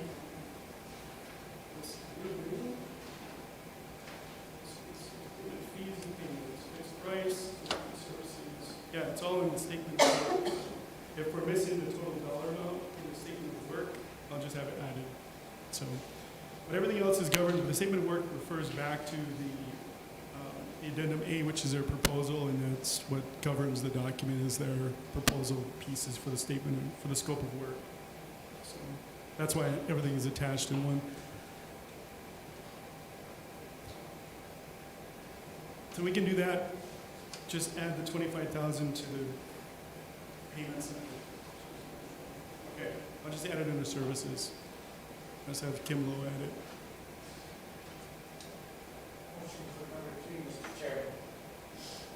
Motion moved by Leipa for motion number 3. What's number 3? Number 3.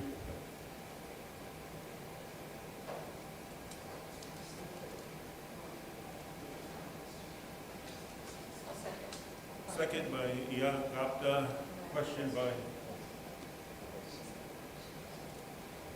I just had one last question. Were these both reviewed by legal? Kim Lowe is the one who actually wrote all these. Yeah, so she's got everything ready. She's an attorney. Yeah, she's from Visen. Remember, we made a motion about 2 weeks ago to have her take over on these contracts because Stephen Gunn was really busy with a, what do you have, a trial. So he didn't have time to do all these. This question by Ms. Winfield Rondell Jr., Yes. Milton Owen, No. Cheryl Owen, Lisa Jackson, Yes. Louis Johnson, No. Francis Crawford, No. Curtis Bissonnette, No. Tribal Vice Chairman, No. Tribal Secretary,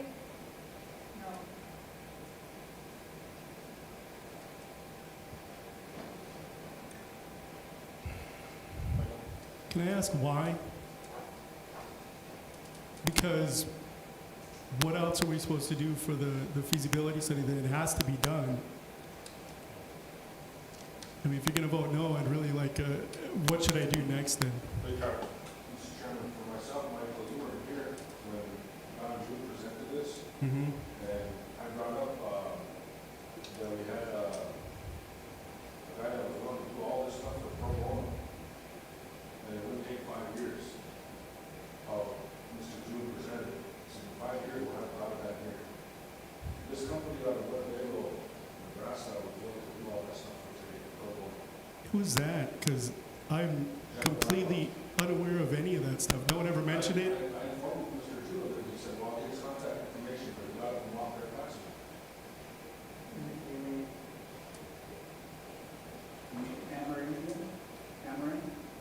Yeah, he's one of the guys from Emory. Yeah, I talked with him. And I see No, that's different. What he's talking about was a 2.5 gigahertz application, which we're doing today. So that's what he was talking about. No, this is separate. This has nothing to do with the 2.5 gigahertz. This is the actual development of the broadband beyond the free application that we're applying for. I read Amarin's mail or his letter to us. All he was saying is we can help you do the application, which we're doing today. So.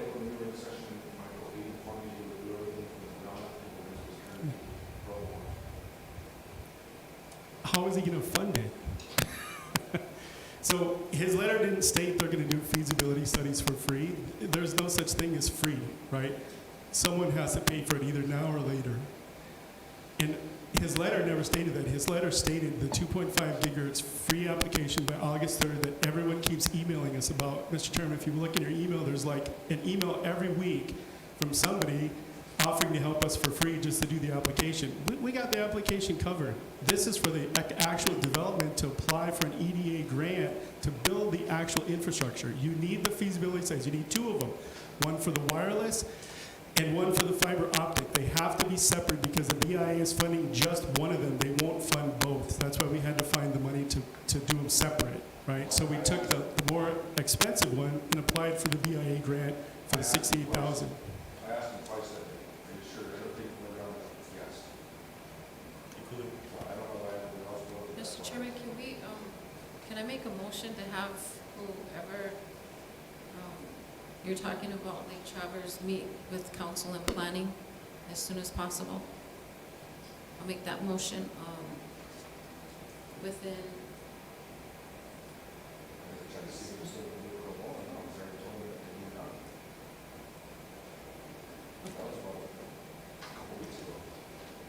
So I'll make a motion that planning follow up with this person and give council a written update as to the findings. So moved by Ian Gapta, second by Tokunawa. So, Question over here, Mike. can you name the person we're supposed to be talking to? Because I have Jeff Blackwell? Jeff Blackwell with Amarin, which I did talk to him myself. We spoke at Res conference. They weren't offering what you're saying. But I'll call him again, and I'll report to you as soon as I get a hold of him. But what happens if it's not what Francis says? What happens if it's not free? Can we come back and get the actual study done like we agreed to? That's why I'm saying as soon as possible. Right. We can clarify this and then report back to council. If we have to do a special meeting, we can do that. Thank you. But we need to clarify the. I can just do it. You don't need to put it in the motion. I'll just do it. I'll just call him up today and see if we can talk about this, okay? All right.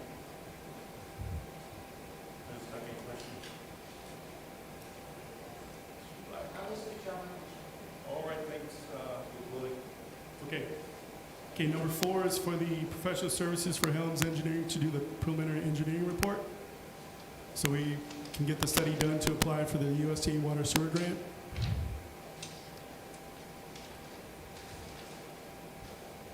And the jail set aside was set as a funding source before because it's for the jail. So, Mr. Chairman, just a quick background. We got 4.875 from a BLA grant for the jail. We got an extra $300,000 for the 20% design, which we're in right now with IDSA out of Albuquerque. They're doing the 20% design and planning. So the 4.875 doesn't include the cost of major infrastructure for water supply to the building. As it stands, we don't have enough water or fire suppression pressure for this building plus another commercial building. So the PER is to study how we can bring a dedicated line from our water tank up on top of the hill, just for taking this building and then the jail off of the residential system, giving us the required pressure for fire suppression.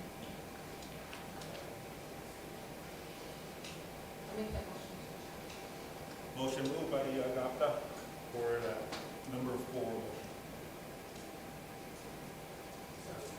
Second by Tokunawa. Oh, is that Vice? Madam Chair, seconded. Question by Tokunawa. Lisa Jackson, Yes.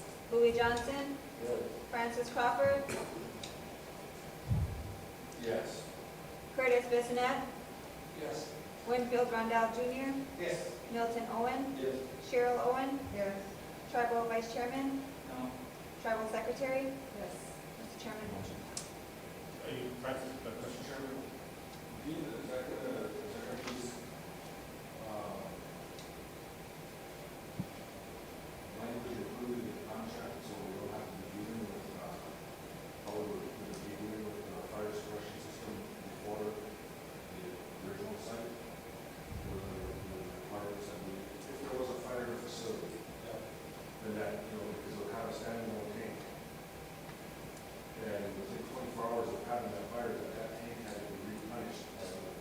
Remember when BDM was here with us? Right. That was before, but now I believe that this is gonna have the dedicated line, correct? You take, are you talking about the jail? Yeah. Yeah. But I mean, I just want to make sure that, we don't come in that same situation again. So I mean, if we're No. going to do a contract, I hope that you argue that on our behalf. Right, well, no, that's not me. I'm architectural, that's. But with we are talking to them at the same time, because we were doing the first responders and also knowing the jail and knowing what those requirements are. So we have given them our preliminary numbers of what's required for us in those buildings. So, yes, we got to do Because that was one of the major reasons why we wanted to move it, because we couldn't afford to build that infrastructure. But when they were requiring us to have that tank, totally. Oh, yeah. Yeah, because that tank, you get the pumps and all that stuff, ends up being $100,000 thing. So, yeah, by doing this and if USDA is going to fund it, that's definitely the way to go. And the goal of this engineering report would also include BDM. And so if it's necessary to improve BDM's transmission of water, that could also be included in USDA's funding. And so it was important that both the local facility as well as the rural water system were involved in providing information. So it's looking at the whole system. That was kind of an oversight when we built this facility here. Yeah, it was actually, it determined it was fine, and it wasn't. Exactly. That's why I just wanted to, Mr. Chairman, to make sure that we're not stuck in the same situation. Okay, last two motions, number 5 and 6, are dealing with the actual construction contract, so these guys can get started. I didn't print them off. They're like 123 pages with addendums A through K. It's the same exact contract format we use for the emergency COVID-19 quarantine and isolation facility. We just substituted the amounts and the names and numbers and stuff.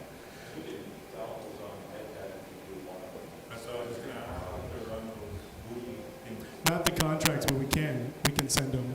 Yeah.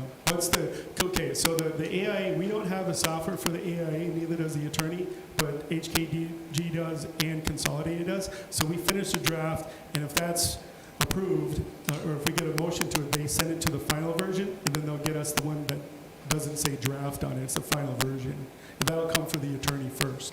So she'll have a little stamp on the bottom corner here that she's reviewed it and everything. That's what's on this stuff. So this is just getting the contract approved so we can move forward. The contracts are done. Everything is in compliance with our budget set from 056. So we're just ready to go. Like Travis.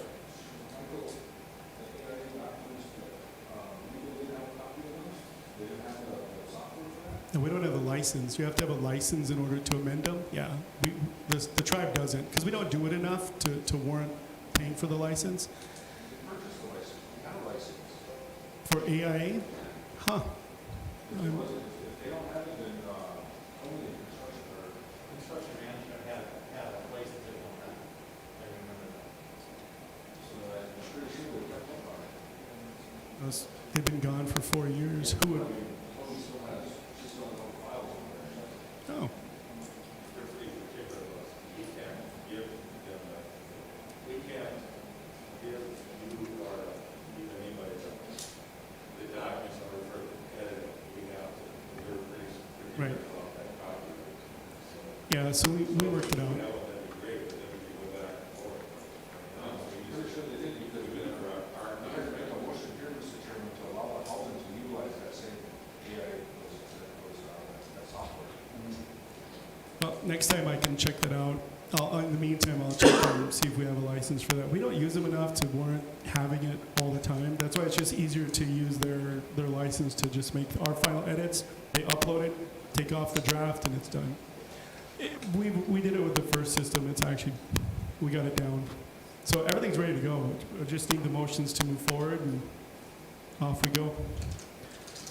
So the construction project, so I was reading the timelines, if we budget or not budget, we plan to have everything signed by this Friday, July 31st. And then we plan to break ground within 30 days after that. So I will have to be coming back and talking with Gino. We have to find him a temporary place while we tear his building down. So I'm working with Gino, and we've been brainstorming and working. We put him temporary, and there's just no space. So we'll figure something out, though. Yes. Yep.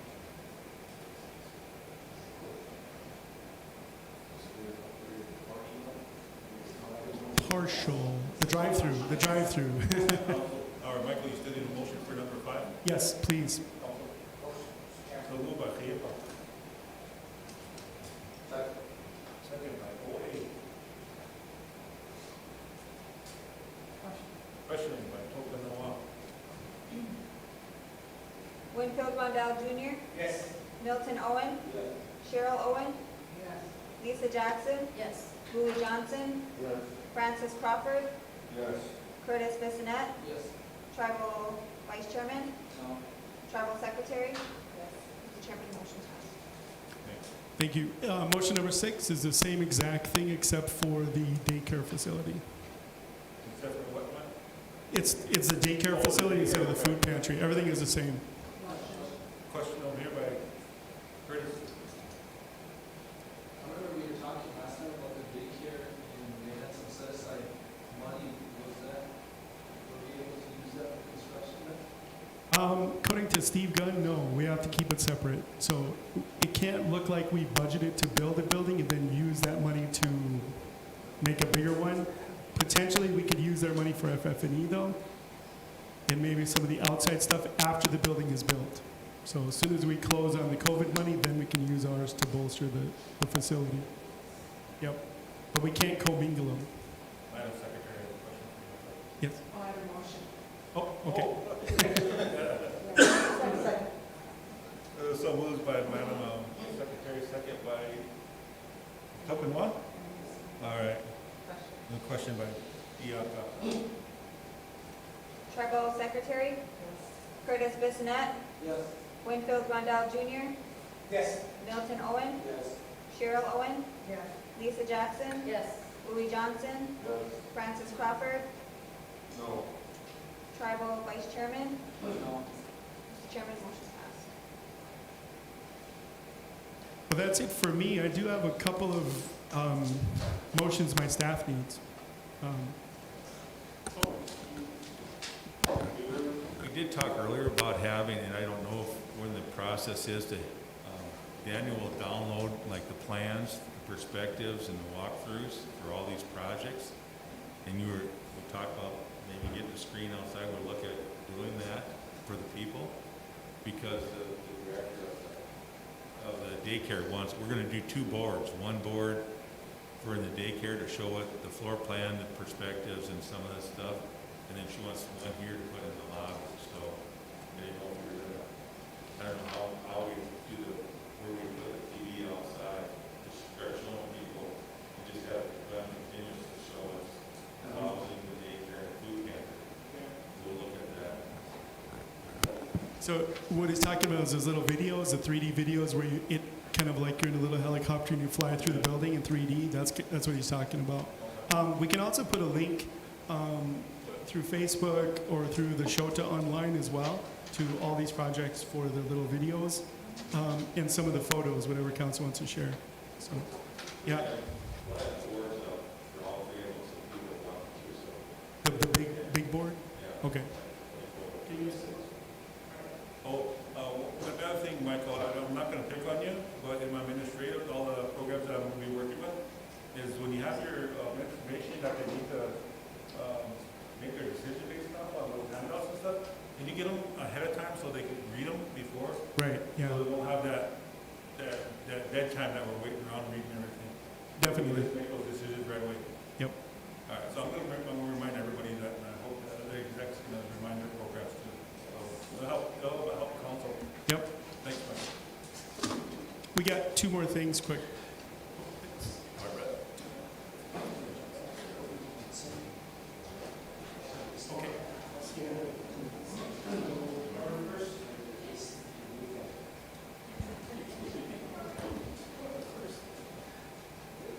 Hello.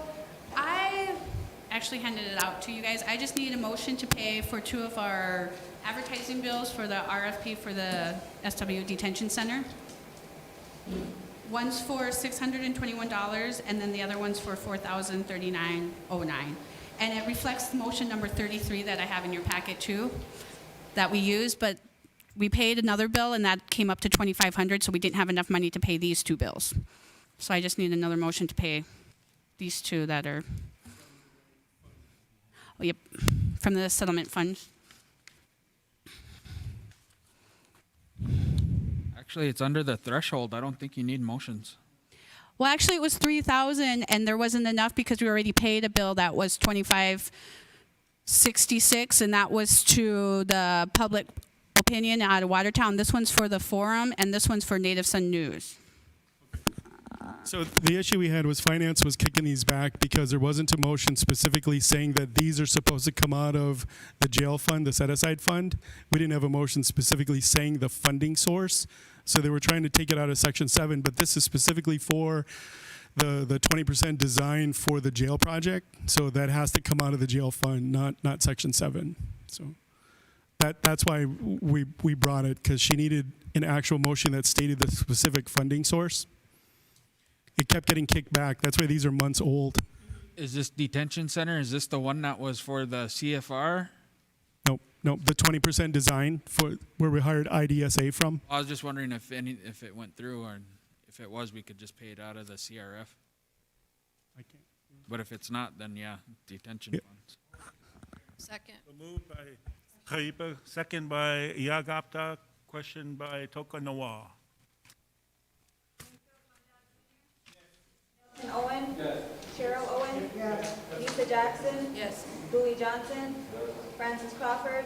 Yes. Curtis Bissonnette? Yes. Tribal Vice Chairman? Yes. Tribal Secretaries? Mr. Chairman, motion passed. Barb,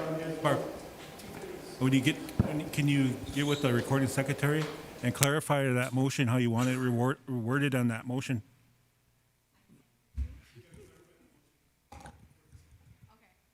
Thank you. Relax, Barb, relax.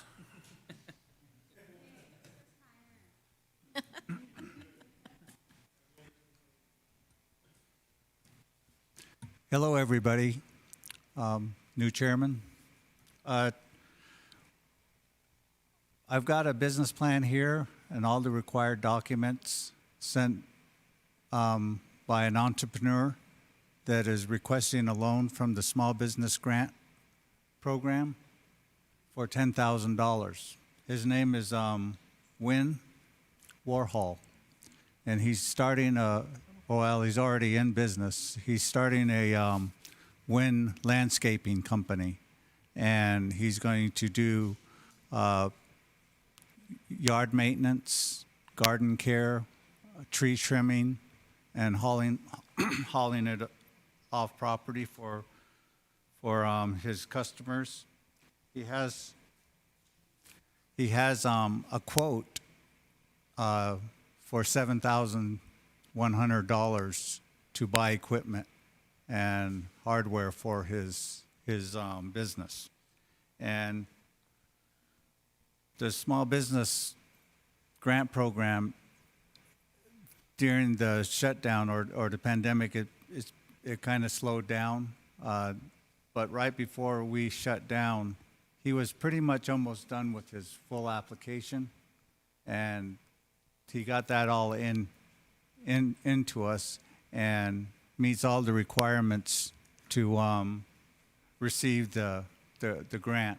And we recommend that the $10,000 he's seeking is what he can get.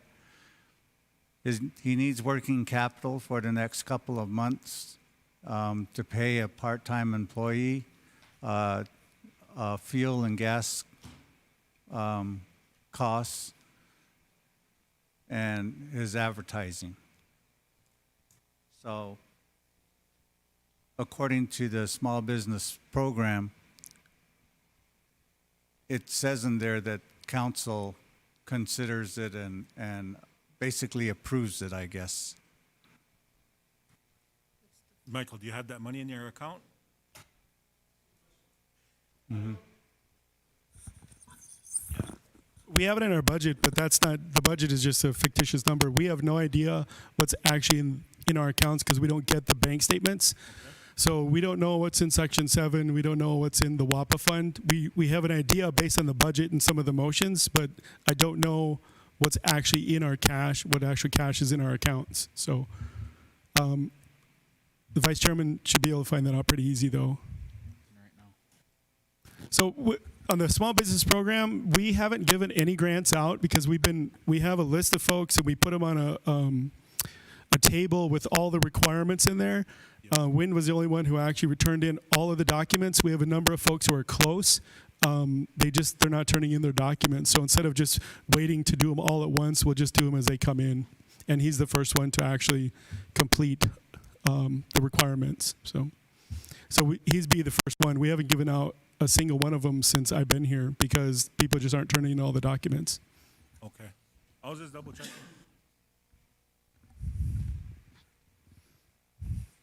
Like Travis.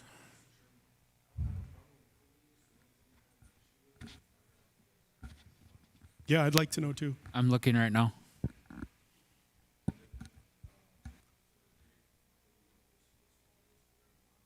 The EDA planner and RPC usually did, not the director.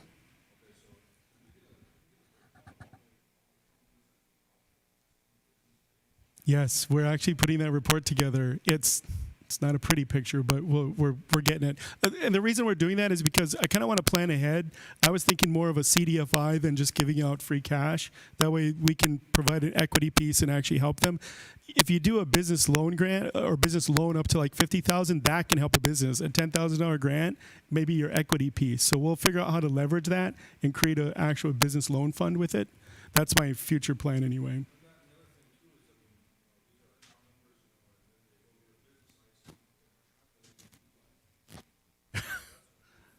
Yeah.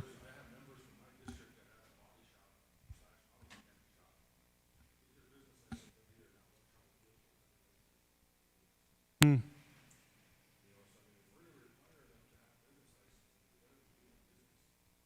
Or pay their contracts. There's enough. There's enough. All right. So moved by HAPA, but you got a question over here. Second, go ahead. Got a question by second by Ebony Sim, but we have a question by Madam Secretary. Michael, I just had a question. How does the small business grant program work? Is it just, it's a grant? They don't have to pay it back? They don't have to do any reporting? So basically nobody can see if they actually have a business afterwards? Wow. Yeah, this is interesting.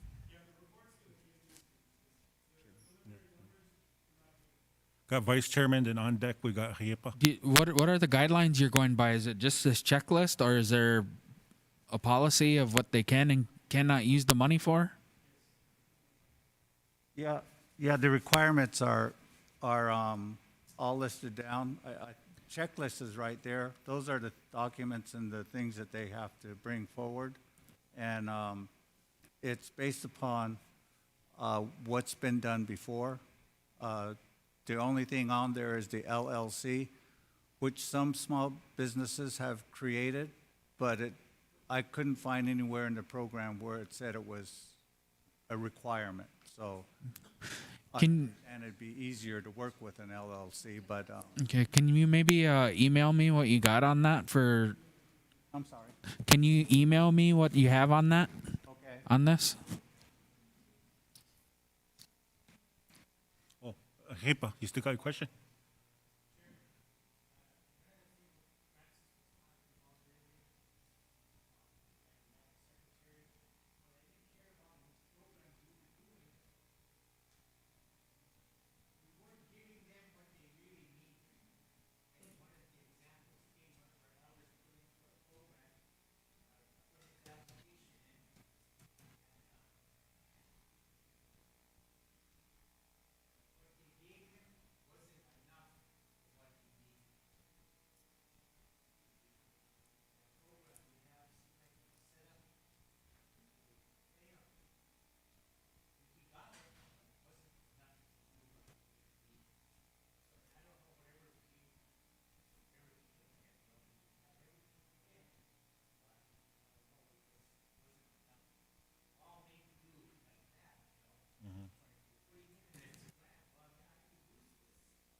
Michael.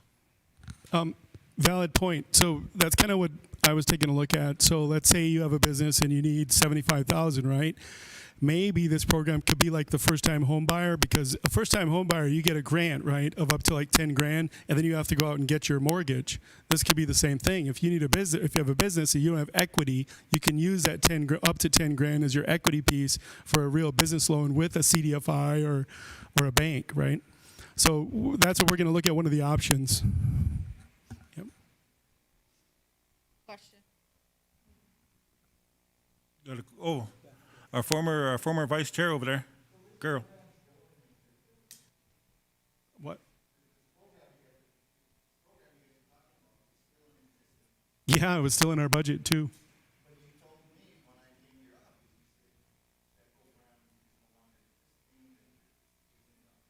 No? You're talking about the small business? No, I want to, I said. It's still in our budget. We're looking at options to replace it. Today, yes. I don't remember saying that, but yeah, it is in existence. I think, Cheryl, did you have a question? Oh, okay. All right. So, motion to do that, or? Oh, yeah, there's a motion. There's a motion. Ripa, Emily Sim, second. Mikuli, question. Jr.? Yes. Milton Owen? Yes. Cheryl Owen? Yes. Lisa Jackson? Yes. Louis Johnson? No. Francis Crawford?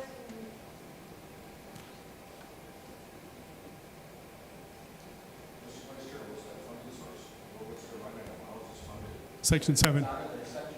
Section 7. Curtis Bissonette? No. Tribal Vice Chairman? No. Tribal Secretary?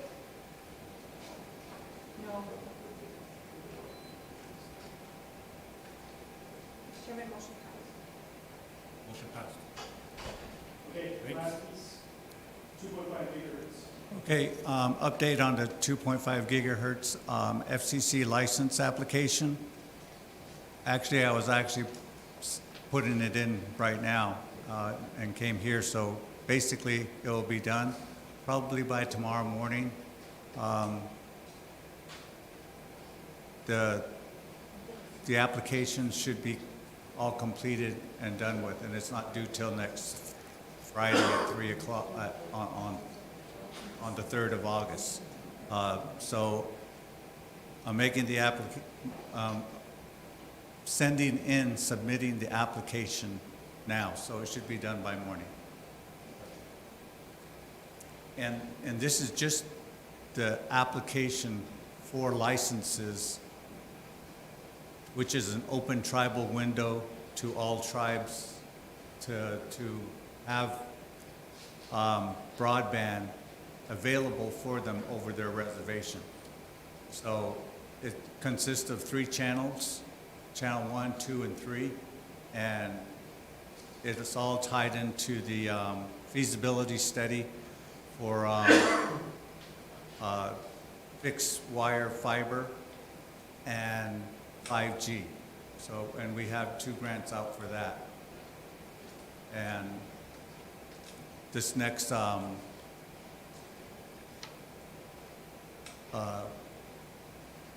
pandemic legislation that they're working on, I think it's called the HEROES Act, that will also have broadband funding in it available for tribes.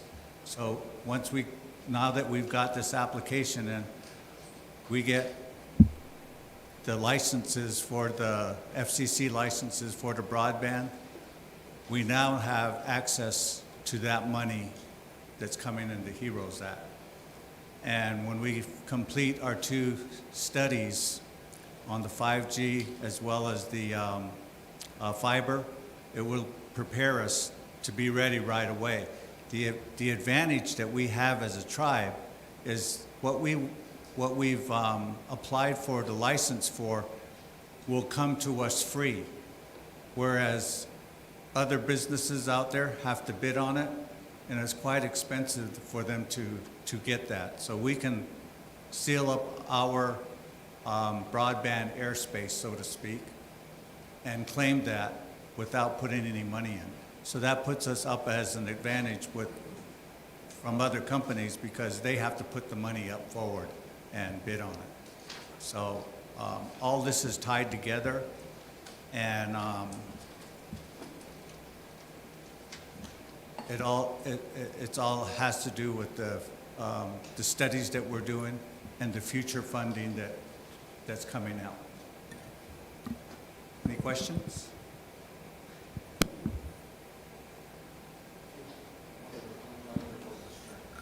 So moved by Lake Travis, second, to approve the report. Second. Second by Willett. Question by Open Noah. Francis Crawford. Yes. Curtis Bissonnette. Yes. Winfield Rondell Jr. Yes. Milton Owen. Yes. Cheryl Owen. Yes. Lisa Jackson. Yes. Louis Johnson. Tribal Vice Chairman. Yes. Tribal Secretary. Yes. Mr. Chairman, motion passed. Thank you. Members of the council, I know it is not on the agenda right now, but I know the Madam Secretary has an issue that she needs to get approved by council and also attach to the vice chair. Yes, thank you. Just a heads up, maybe, just a heads up. 2 days before. Okay, I'll do the COVID emergency assistance first. I handed out to you the Sisseton IHS community breakdown user population, basically the service area. And right now, the COVID application process does not allow tribal members even living right over the line into Wilmot or even on Eastman Road for the full 1,000. So by switching to the user population, we would include the adjoining counties of the Lake Travis Reservation. In Minnesota, it would be Traverse County. North Dakota counties would be Richland and Sargent. In South Dakota counties would be Coddington, Day, Grant, Marshall, and Roberts. And what I handed out to you, it includes several little towns. So I would like to get a motion that they could use this Sisseton IHS community breakdown user population in their application process.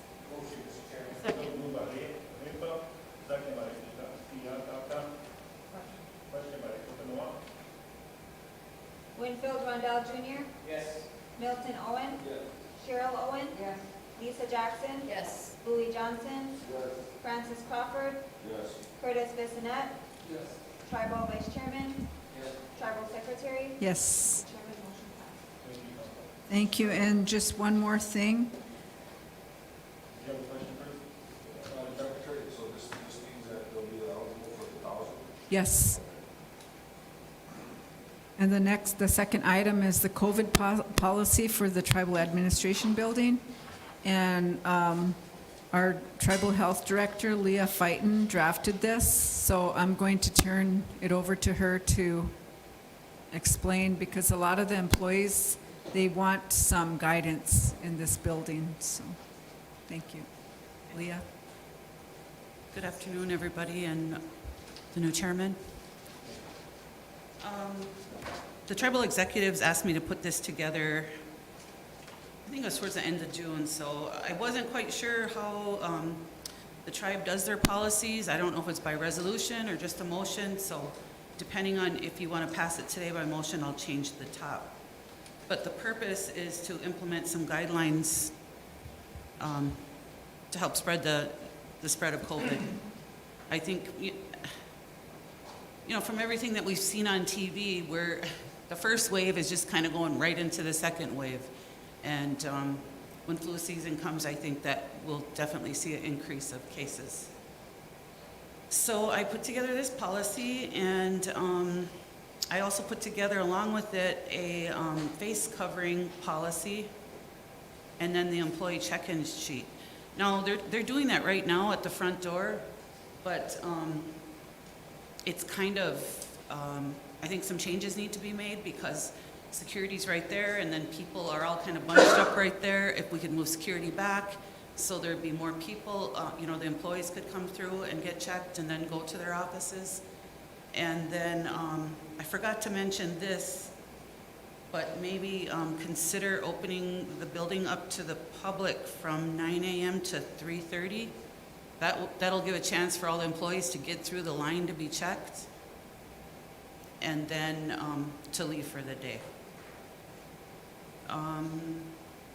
Does anybody have any questions about the policy, or can I talk about the other items to consider in the memo?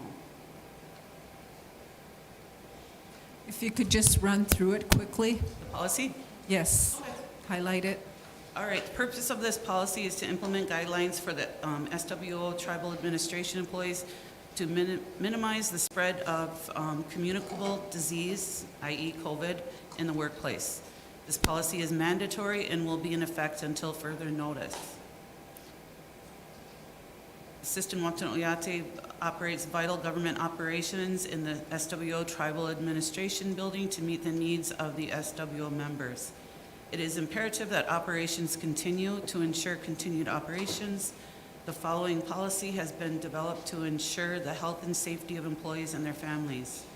Policy and procedure guidelines have been taken from the Center for Disease Control and the South Dakota Department of Health, and this policy may be amended as needed.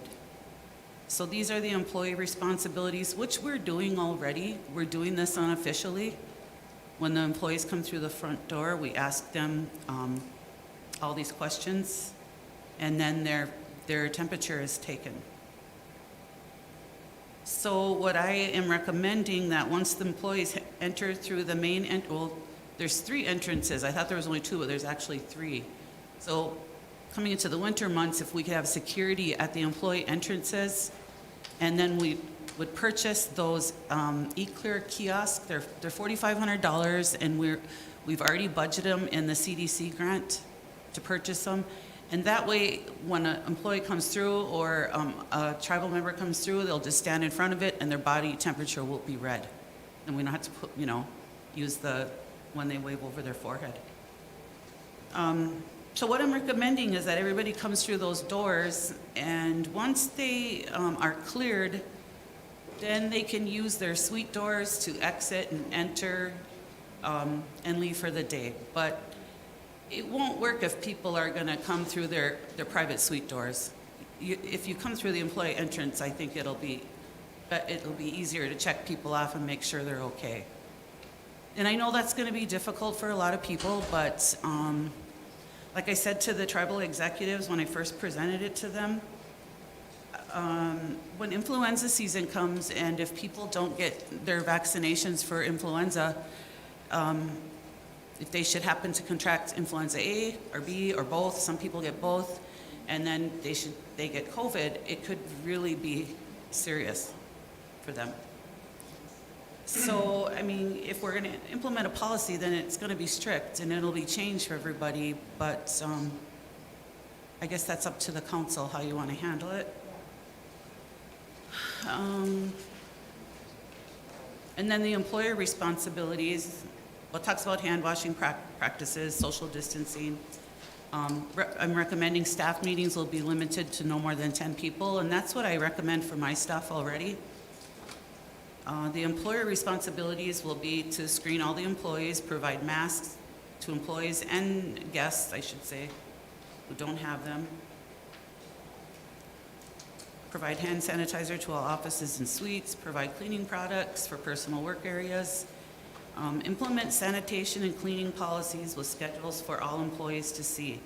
These cleaning guidelines will be as strict as CD guidelines or stricter. I know that's a question that a lot of people that don't work in this building ask me and some of the other staff. How often do you clean? Are they doing, everything they should? And I reassure them that they do.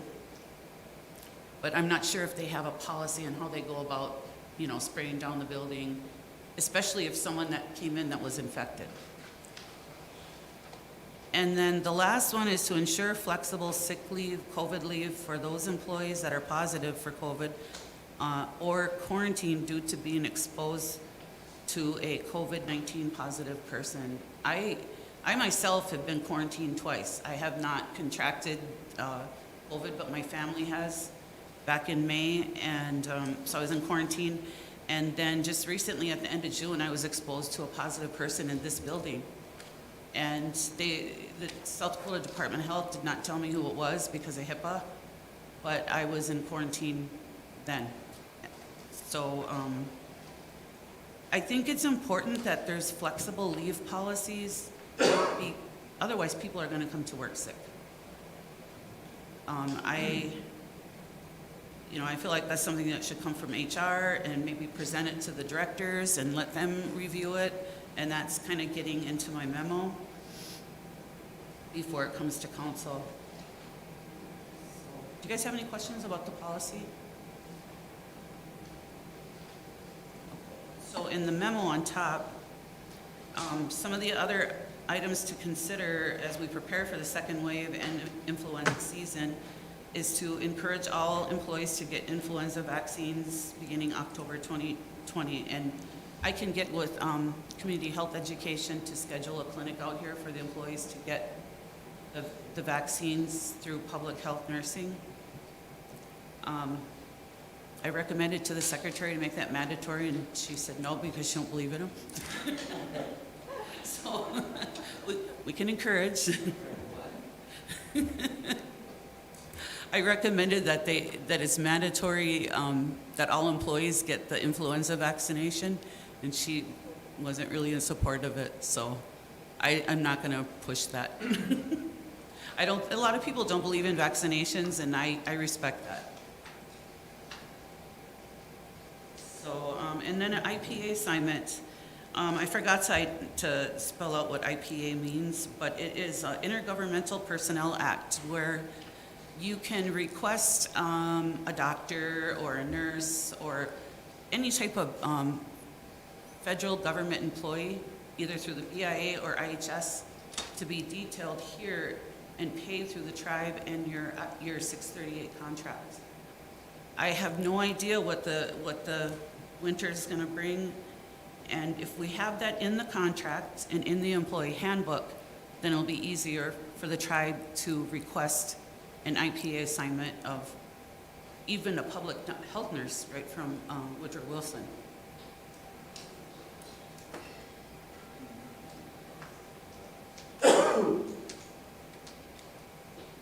Question over here, but With that IPA, would that even be, let's go back to the example at Enemy Swim when we had our elders in our elderly complex test positive, and we were wanting someone from IHS to go on a regular and check on them or whatever they need to do. Would that help us in a situation like that? Yes. Okay. That way, they're still a federal employee, but they're on an IPA assignment to the tribe, and they are expensive because you've got to pay all their federal benefits, and you work that out with the agency out of Great Plains, the cost, and you have it put into your 638 master contract. we've done it, for my tribe, we've done it before, to bring in a doctor through through an IPA assignment. Do we need a motion for that? Or how would we get that? I think just a motion, and then I can work with Sarah on it, getting it amended into the master contract that's up for negotiation as we speak. Mr. Chairman, can I make that motion to have Leah work with Sarah to amend the master contract to include that IPA language? And when her and I had this discussion, she requested that it be put into the employee handbook as well. And I said, I think it's most important to get it into the master contract and then move on to the handbook. And then also our HR department to update our handbook. So your motion is how again then? So my motion would be to assign Leah to work with Sarah to update our 638 master contract to include the IPA language, and to also work with HR department to update our personnel handbook to reflect this language. Thanks for clarifying your motion. You got the second? Or Chairman, for how many is that? Excuse me? How many of those personnel? Just one, two? From HR, the HR director. What you're talking about? I think if we just put the language in there, we would determine that as needed. We don't need to put a specific amount. second by HIPAA. Question by Madam Secretary. Oh, you guys both sound the same. You know, I was getting confused. Question by Tokanawa. Lisa Jackson? Yes.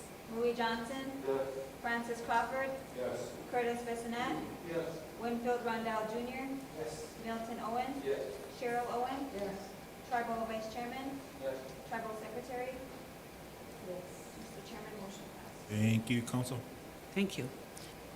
Okay, and then number 3 is to make sure security is at all employee entrances. Right now, they're at the main one, but I think they may have to go to the other entrances, at least in the morning, to screen employees. And if we can move them back, security back a little bit farther, because they're in the main entrance, right when you walk in, they're right there. So if you've got 5 people waiting to be screened and then punch in, it just kind of, so. Got a question over here by Kakiza Haska. So some of our employees, they use their exit doors too in their suites. So I think we're gonna have to make sure they're using those main 4 doors if we're gonna have them screened for that hour. Just to make sure they're coming in them doors rather than their suite doors, because I think they have keys to those also. I have that as number 2 in the policy. Okay, good. I'll read it to you. Another question by Bikuli though. So why does it have to be 3? Why can't we designate just the main entrance and then our employee entrance and shut down the others? That could be done. That'd be fire hazard, wouldn't it? If you shut down the one? Coming in. Yeah. Oh, when they're coming in? Yeah, you get out. You just can't get out for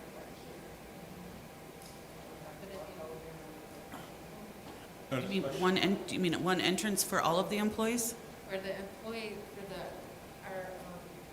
the main entrance for a guest, and then we have our employee entrance, don't we? Yeah. So if we really want to streamline this Yeah. and keep an eye on it, we really should narrow that down.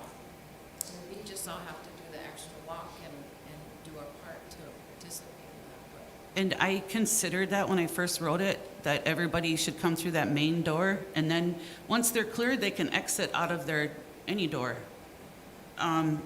I just thought about some of the people during the winter that, I park in the back. It's gonna be a long walk? Is it gonna be cold? Is it gonna be snowing? I mean, that was the only reason why I recommended the two entrances. But either way, I guess it's up to the council. You have another question from behind me. Mr. Radio has a question. Thank you, Mr. Chairman. I go to CVP every day, and I get screened. When I go there, they give me a sticker on my temperature, the date, that you've been screened.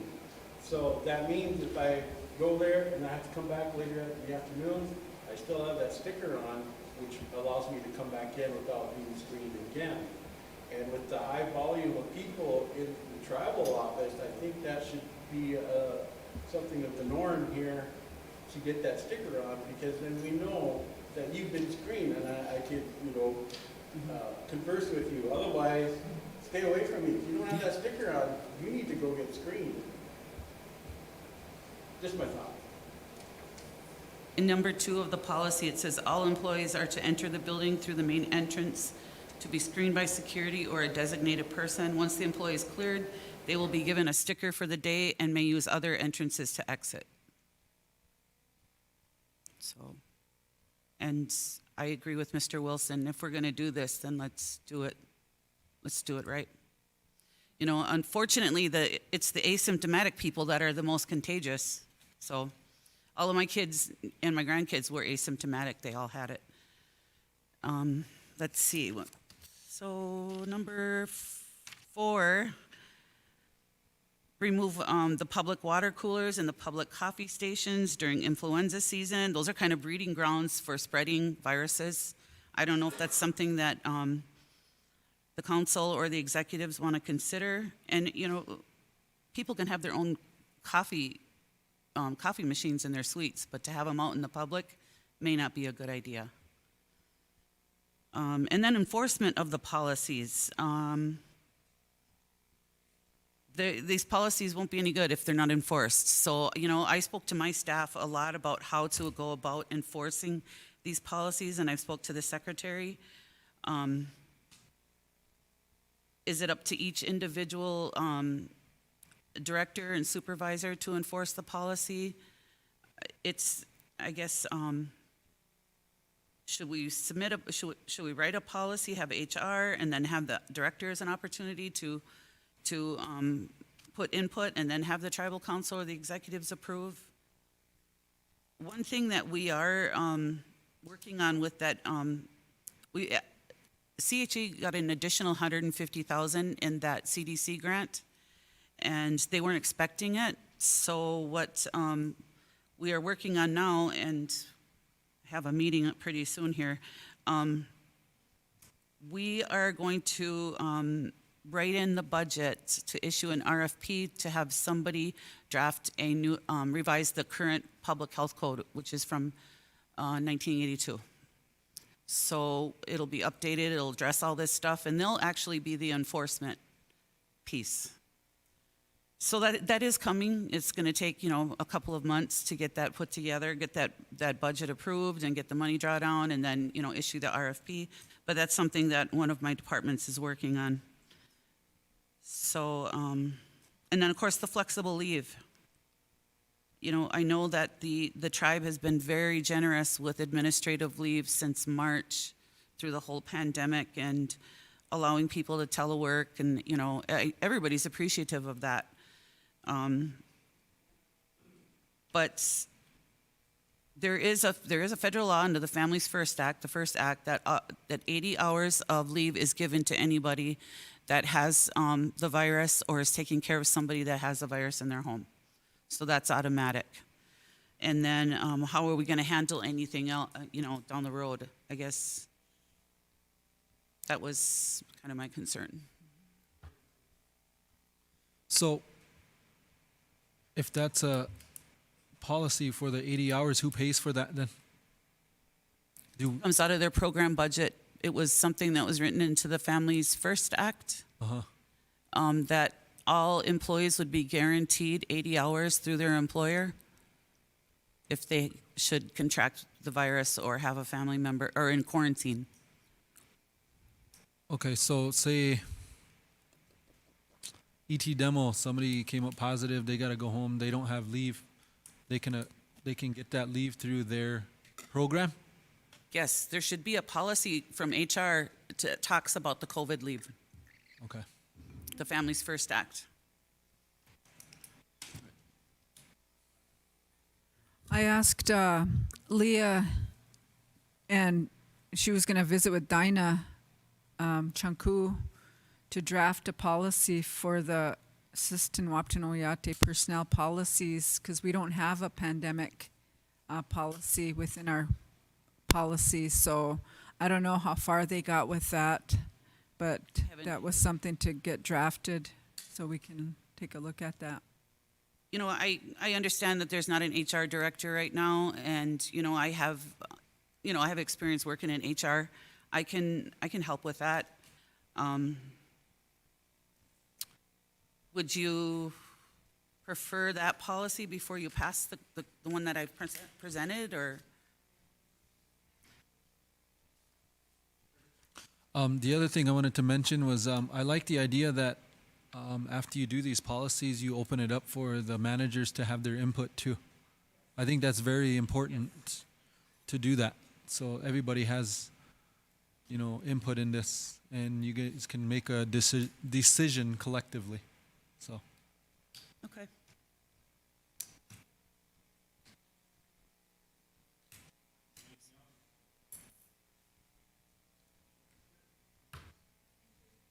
Okay, that's it.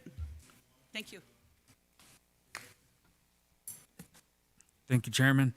I just need a motion that we can close the PPP loan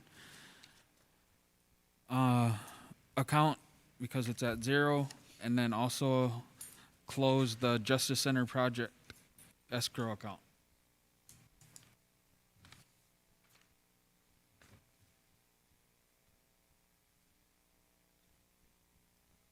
One at a time, Mr. Vice Chair? No, you can do them both. I'll make that motion.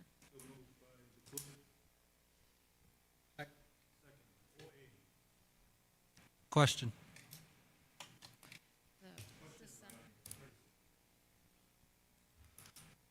The PPP and PPP. PPP loan funding account and the Justice Center project escrow account.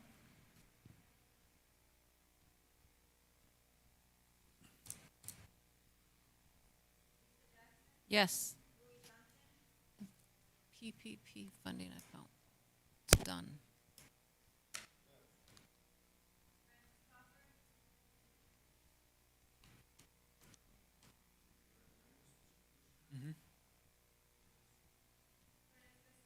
Yes.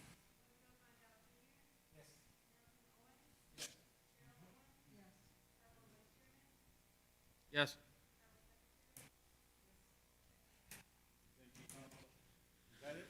No, I got some more here.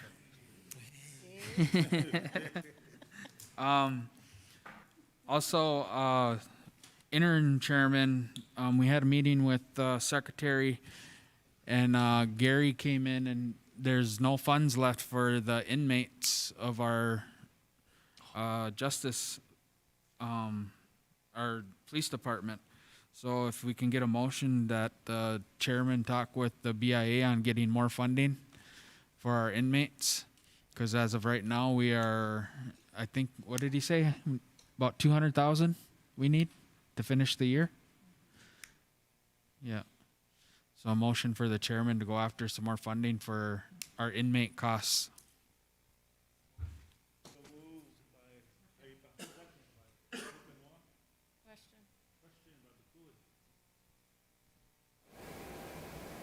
Winfield Rondell Jr. Yes.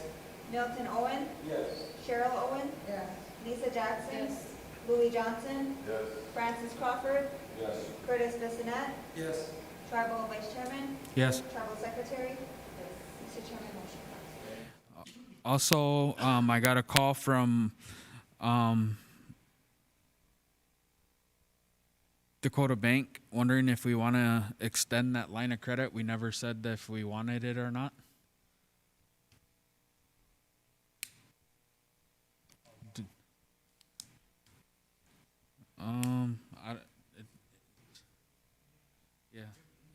Yeah. I'm saying it'd be good to have, but, you know, I'm not saying to use it. Yeah. So if we don't extend it, we have to do the application process all over again? Is Yep. that what they're saying? Okay. And before it gets used, it'll come before council, correct? Yep. Anytime that's gonna get used, it has to come out of council motion. Does it cost anything to extend it?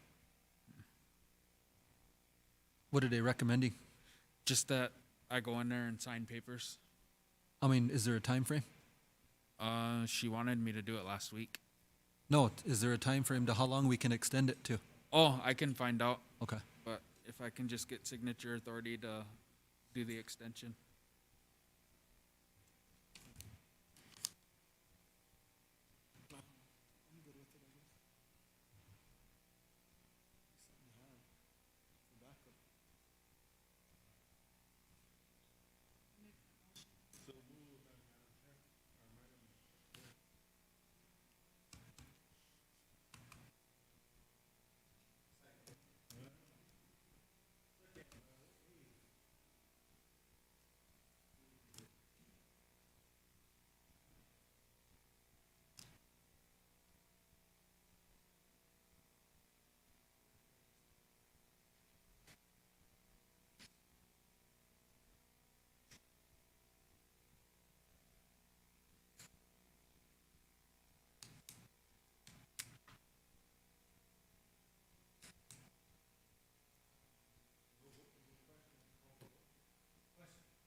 Tribal Secretary?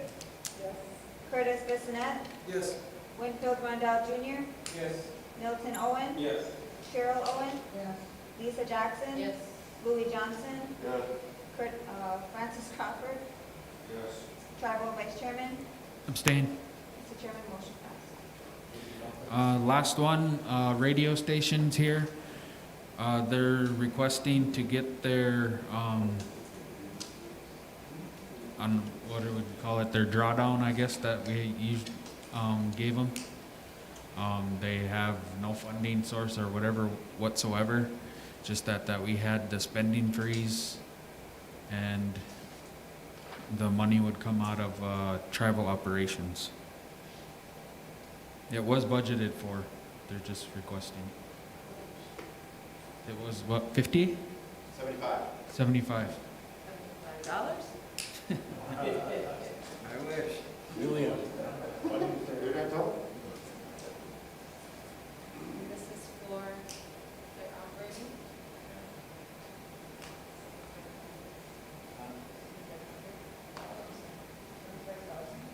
We usually give them 100,000, it's usually prorated, but they got the first payment, but they haven't gotten nothing since.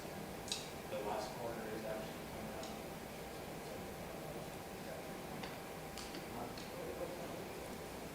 We'll take it out of travel operations.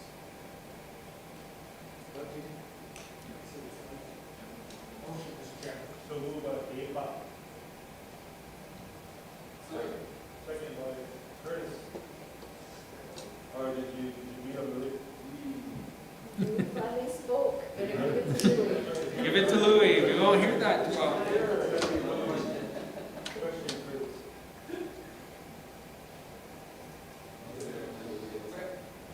Winfield Rondell Jr.? Yes. Milton Owen? Yes. Cheryl Owen? Yes. Lisa Jackson? Yes. Louis Johnson? Francis Crawford? Yes. Curtis Bissonette? Tribal Vice Chairman? Yes. Tribal Secretary? Mr. Chairman, motion passed. Thank you, council, for supporting our local radio station. Thank you, Council. I was wondering why you're sitting back there all this time. Well, Vice Chairman said he was going to bring it up today, but I wanted to find out about the money with the tribe, where we're actually sitting here straight from the people that are going to report to you guys. Yeah.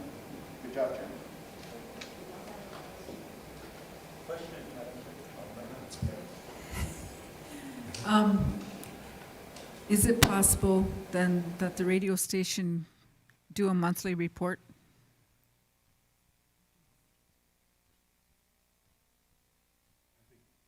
Financial report?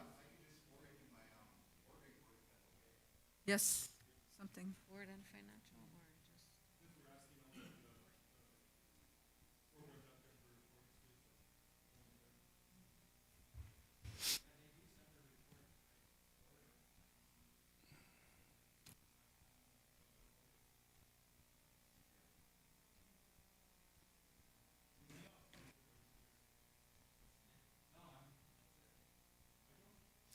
So I just called up Jeffrey Blackwell and we had a quick conversation. So we did discuss this at length. So getting back to motion 3 that was defeated for the $28,500 for the wireless feasibility study. If you look in his email, what he's offering is, like I said, just the application that we're doing ourselves anyway. He wanted to help with the applications for that. They were just offering as a free service. They don't do free feasibility studies. So the feasibility studies are totally separate. That's why we had to seek separate funding for it. And the applications, most tribes, I guess, don't have the staff capacity to go through the complex applications themselves. We did it ourselves. So we didn't really need their help. We did discuss this because Don forgot, but we were at a conference call with Mr. Blackwell back in the early part of July about this. So when I called him, he reminded me that he did email me and we talked about this at length, but we really didn't need their help. So that had nothing to do with the feasibility studies. It was just the application that Don's finishing up right now.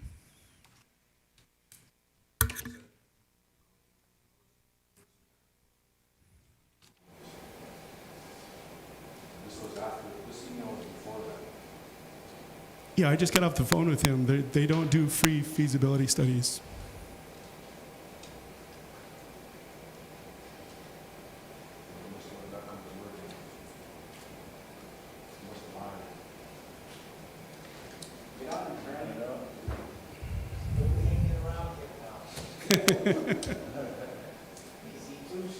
So is it possible to rethink the feasibility study that we need to get done for our applications for the EDA grants, plus the future CRF funding that's going to be included in the broadband? Because they have to be a part of our business plan if we're going to apply for funding.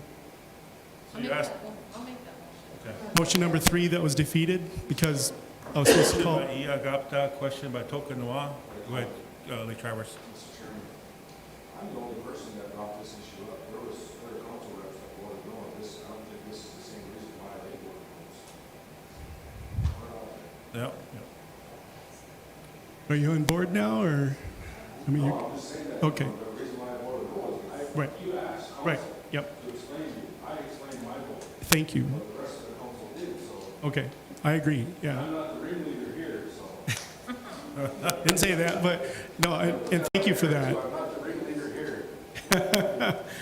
Well, I appreciate that. So I'm hoping that, we can move on. Question over here by Heipa. So the motion will be the same one that was defeated? Yes. Yep. Motion number 3. After follow-up? Yep, after the follow-up. Lisa Jackson, Yes. Louis Johnson, Francis Crawford, Yes. Curtis Bissonnette,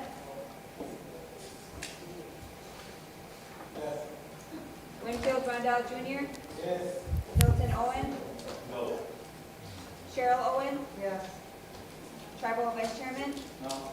Tribal Secretary. Yes. Mr. Chairman, motion passed. Thank you, council. Thank you, council. Members of the council, I think that's everything for our agenda here this afternoon. So moved by Vice Chair. Second. Second by Emily Sim. Question over by OA.